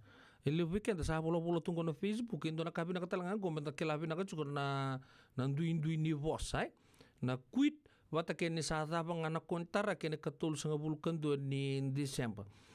So sarga itu no sa quit nga mata ni sa lusinon to mata chime we ko laman dara kabina ka menta do Willy Bolan tan do baga reta bobina ka labi bos anta Waka sabut kun do nga pola sa quit do do bota bulin ta sa pola to no kento quit da baka Willy ka menta malo de tutuk ko nang nang may tur nga kira na itutu di bota bulidi na no kontara ki sana daba nga nakatul sa bulukan do nin Desember nang baka tau ke baka beto soya seseng ay ke baka sa daba nga ka sa uch tal nga kin sana ya sa baka reta katal nga nondon bota bulidi Mr. Rewalui ni sana siang tal libeto soya ya siang ni kenen balem-balya ni sa mesa apa pangata kina bosa apa lain go na quit kita ka di ando do meta do apa kare tu malo so na bimata kali bosa apa lain meleta di sabaka posta kita tu kina go so na kanta ertu no Willy ka chuko babina kana itu tukuni la sulla su chuko me sama los te ke metal chuko na Facebook ya saba chuko na vital no na kabli be garabate dai sibi no na tini kelima na miniti radio bulun do pat ka sanga sama chuko mai da bu na ta chuko na do bitokani na ya kabina ni kuwa ko sabarita ka sa tapon to campaign World Cup kento mento tos tunga na nonto bi pagaramata gitu na nonto bila beti tunga na pata baga rota kingo Bulu benaka be maramakai bal surose ini bulu benaka klana maru tak sarbo benaka na nomuni ngande bulu main nonto bono lomani bichu klana sa chutal beko kesenga sa pa kanu ni benaka to ena buku ni boni nomuni ngande bol main nonto bono lomani bichi abaka bulu cunga be Lucy tano ni bulu benaka be urto utalanga nomuni friends olelo Lucy ke fina umbiu no bulu benaka ka baka talang kina be esa junior bulu benaka ke menito to sar be kani onin do bachu bana ka be ngarab ding tayal benaka duangan na ko ngaya thumbs up gai wasietu en to bitokani en ka be bagarutaki en dai en radio bulun do bata me kauti kenda bata chuma surich kukimanda gerto no mati lo benaka lele push it ndendre boleh benaka George DJ yeah Victor Tarabi Kota Livambera leka chuko nambogi no guweka baka sambu te kemuniani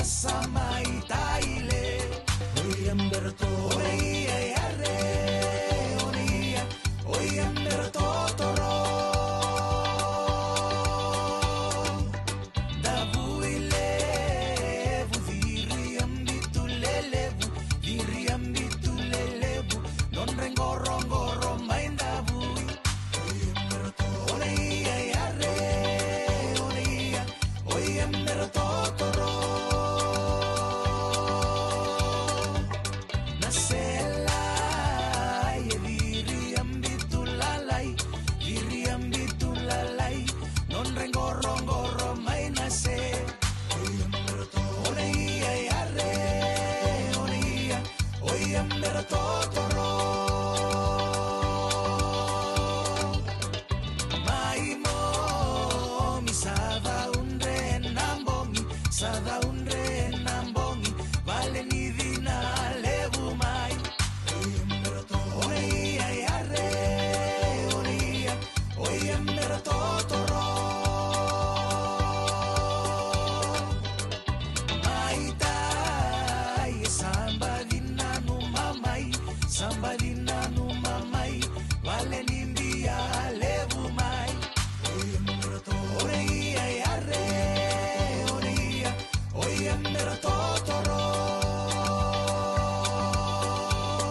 Saka samai taile Oia yare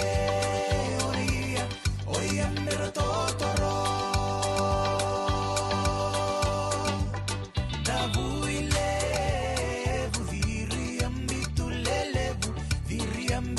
lelebu Non rengoro maindabui Oia yare Oia mera totoro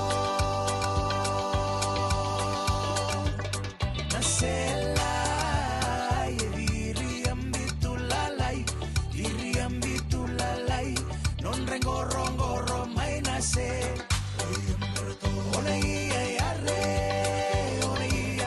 Oia mera totoro Mai mo mi sada unre nambongi Vale ni vina levu mai Oia yare Oia mera totoro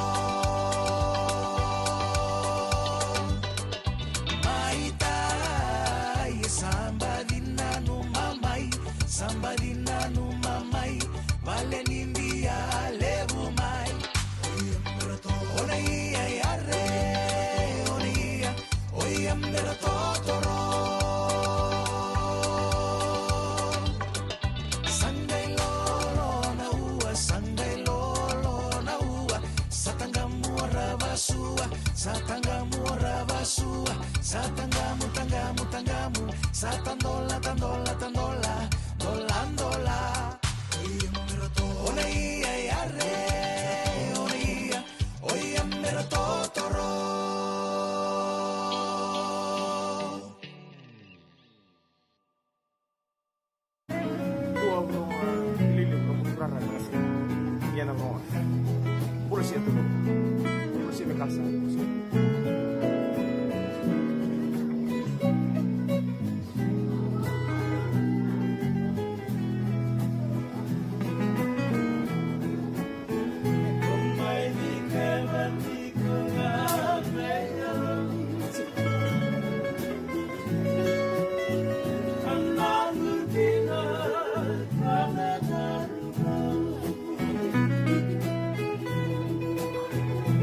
Bene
Turun ke marama da roke no leon and the monitor to token and rolling kino to solo weekend like have the bank rabbit in nine don to live sessions are to ya como I dikeba tiko ngabe yau era kabi bank rabbit in nine radio bulun do mata dar ngota matani o ya non dei rongo mai valli songo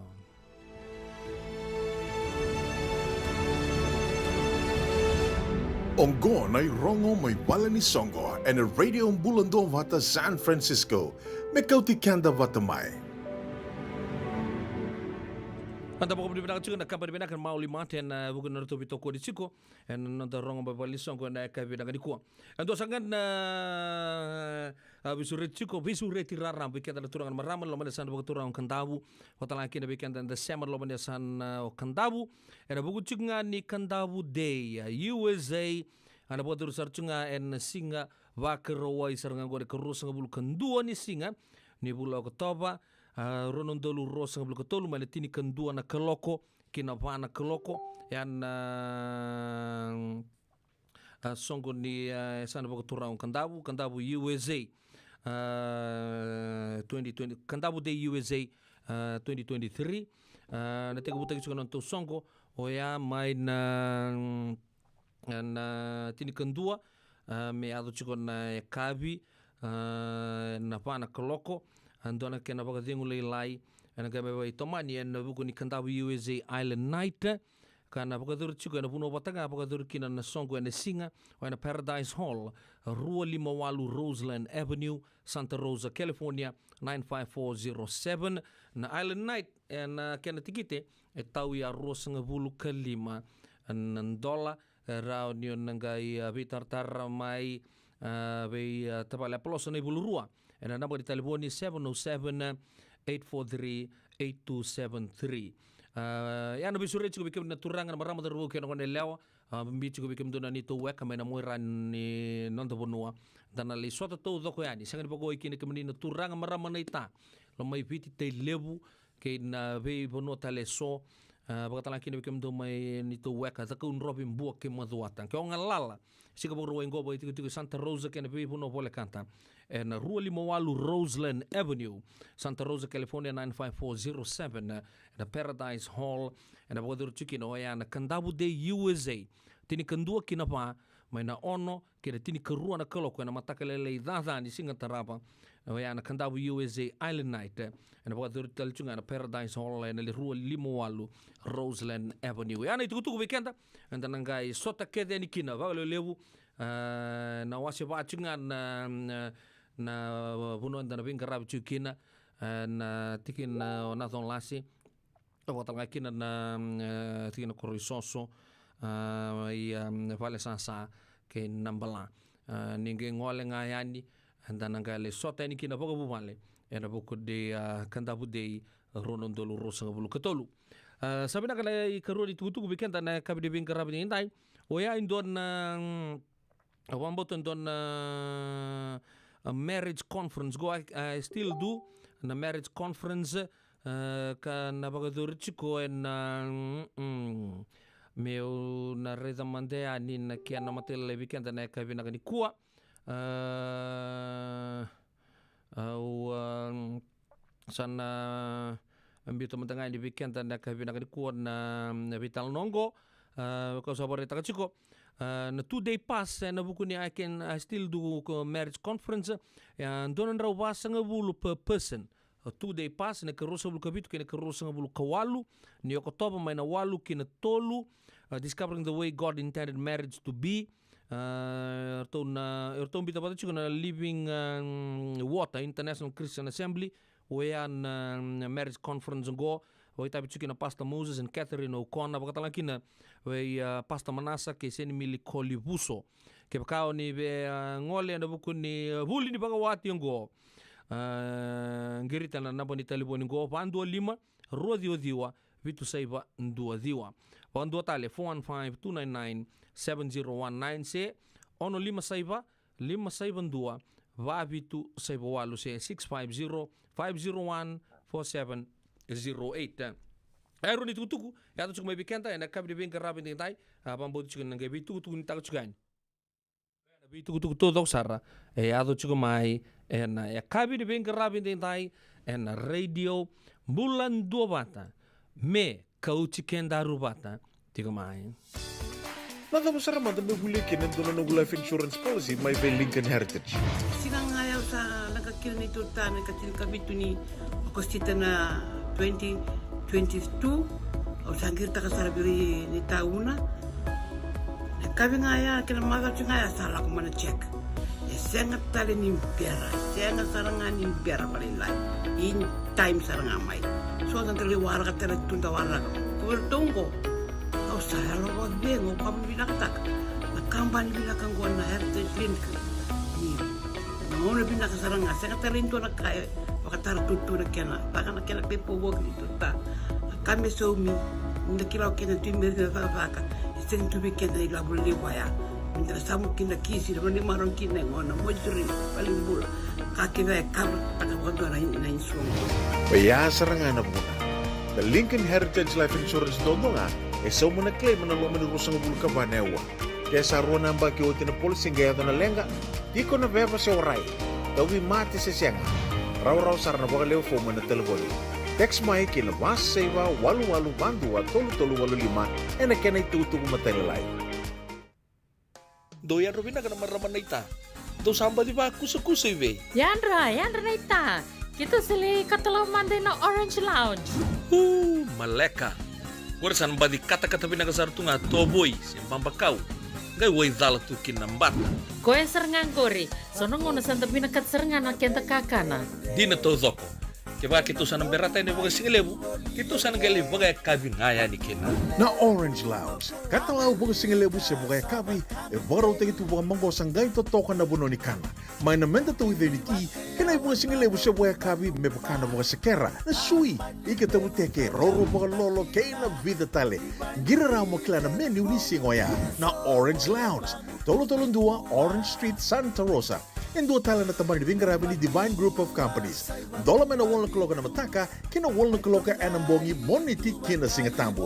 Na Orange Lounge, tolu-tolu 2 Orange Street, Santa Rosa. Nungu chisu, nungu badua. Dorongode na vima maniono kina vitu ene kabuni bugululu we kemudawe California. Vima mani rua ene kabi kina tolu ene singalewu ni lotilewu we kemudawe viti. Ewarotaka na New Methodist Christian Fellowship, USA. Rongode na Radio Bulan Dovata San Francisco, me kauti kenda vatamai.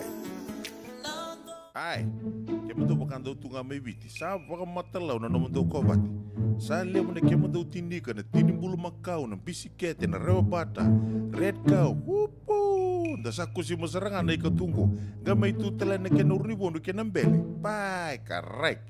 Daw boleh mai be. Oi, dosa itu ni kila. Kita boleh ngamai na Maulimat. Tok nganggo i Santa Rosa. Mai be? Na Maulimat wele. Daw ko na nonda business na ngoli tau kaya Amerika. Daw ko sa mai. Daw may boli na Maulimat. 4525 Montgomery Drive, Suite 2 and 3, Santa Rosa, California. JJ's Food Shack. Etigo kedi kina na kakana boga bitki me bakana kokonda. Lobo benga ni ngai kani do itu na bundi nan dalos ite biok. Na kakana boga langi me bakana steak baka loka kena coleslaw. Wee. Na karito asa wadha badina na keni kana. Etigo talanga na nondo specials and lomo ni madawa. Dau tamba na Facebook. Na doi ni tiwa ya na bani mandrai pai ke na bungatale. Go na JJ's Food Shack. Viu Valley mo Billie Jean Street, Santa Rosa, California.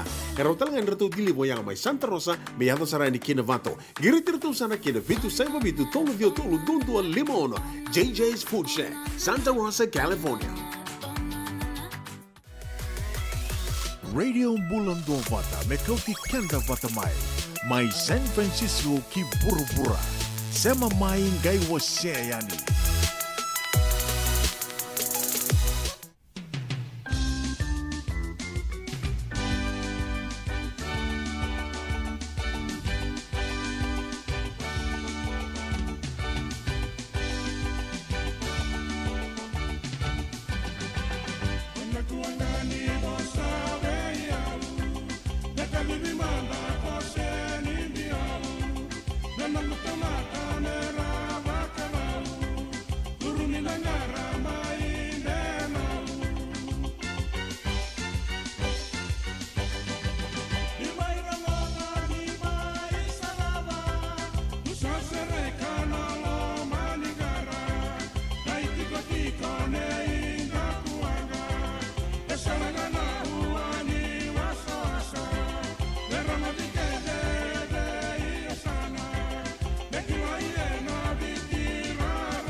Mana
Ya santi sar nanti lolo manga baga biokani na baga tingu weekend tu na bingo no toko tan lo baga lolo ma mabirto na bonga ki mo tan langi na radio bulun do bata na e kabi de binga rabin dai mena kuchi kenda bata chiko mai ya ke talga udah no mo sana meta tau kindo kan go baga na katang no bitokani o ya na e kabi na ni kuwa ma na ngona da teka bukina tol na kaloko me adabo tiko mai na tikini au vena kongo ni simberga di ungole no bambulu cuma tagad be tau nita na wanga egi joy atala kini be balls rose ana rose hoit dari serba numa takino miss jack dis na kai bina kadi kuna puna barabar ro cuma kina wakatala kini be lusita no aki kemini to do sar na be kan lamani ni sama cuma radio bulun do mata ni mata katal dalam iso totali dura kana nunggu baga bina kata kana be tokani ando baga iyo tagatungan no baga bina ka ena venga una to do sar o saborita kana be ka to do ke bu endo na ngauna sana mai daba kina na to be tokani na ka be bina rabi dai sana daba sar to mantangai ke Ndaro nanga mai sota tale na kabi ni mataka. Abo mo talanga vita bulengo kanisi tamoi matameli. Ya lo bena kanto matu pale bena kango. Menda tondo wasia tu yani. Na nonto vi wekani no to programu ena bia kabna radio mbulun do bat do ken kautu o ya me kauti ken da bat tigo mai. Ken da bia kani merke nonto puno lamani vich le bia matin tu nda satu ken nonto to station ni boga bu balingo. Ge wasia tu yani na lo moya. Ndar me bito kani tu ken. Ena benga una todo cosa. Reo pedila no pono nindo ni benga rabi. Dorang me solta lima taka me to blango ne ani boga tigo belaka. Ni satu mode sa katong manday. Ni mode.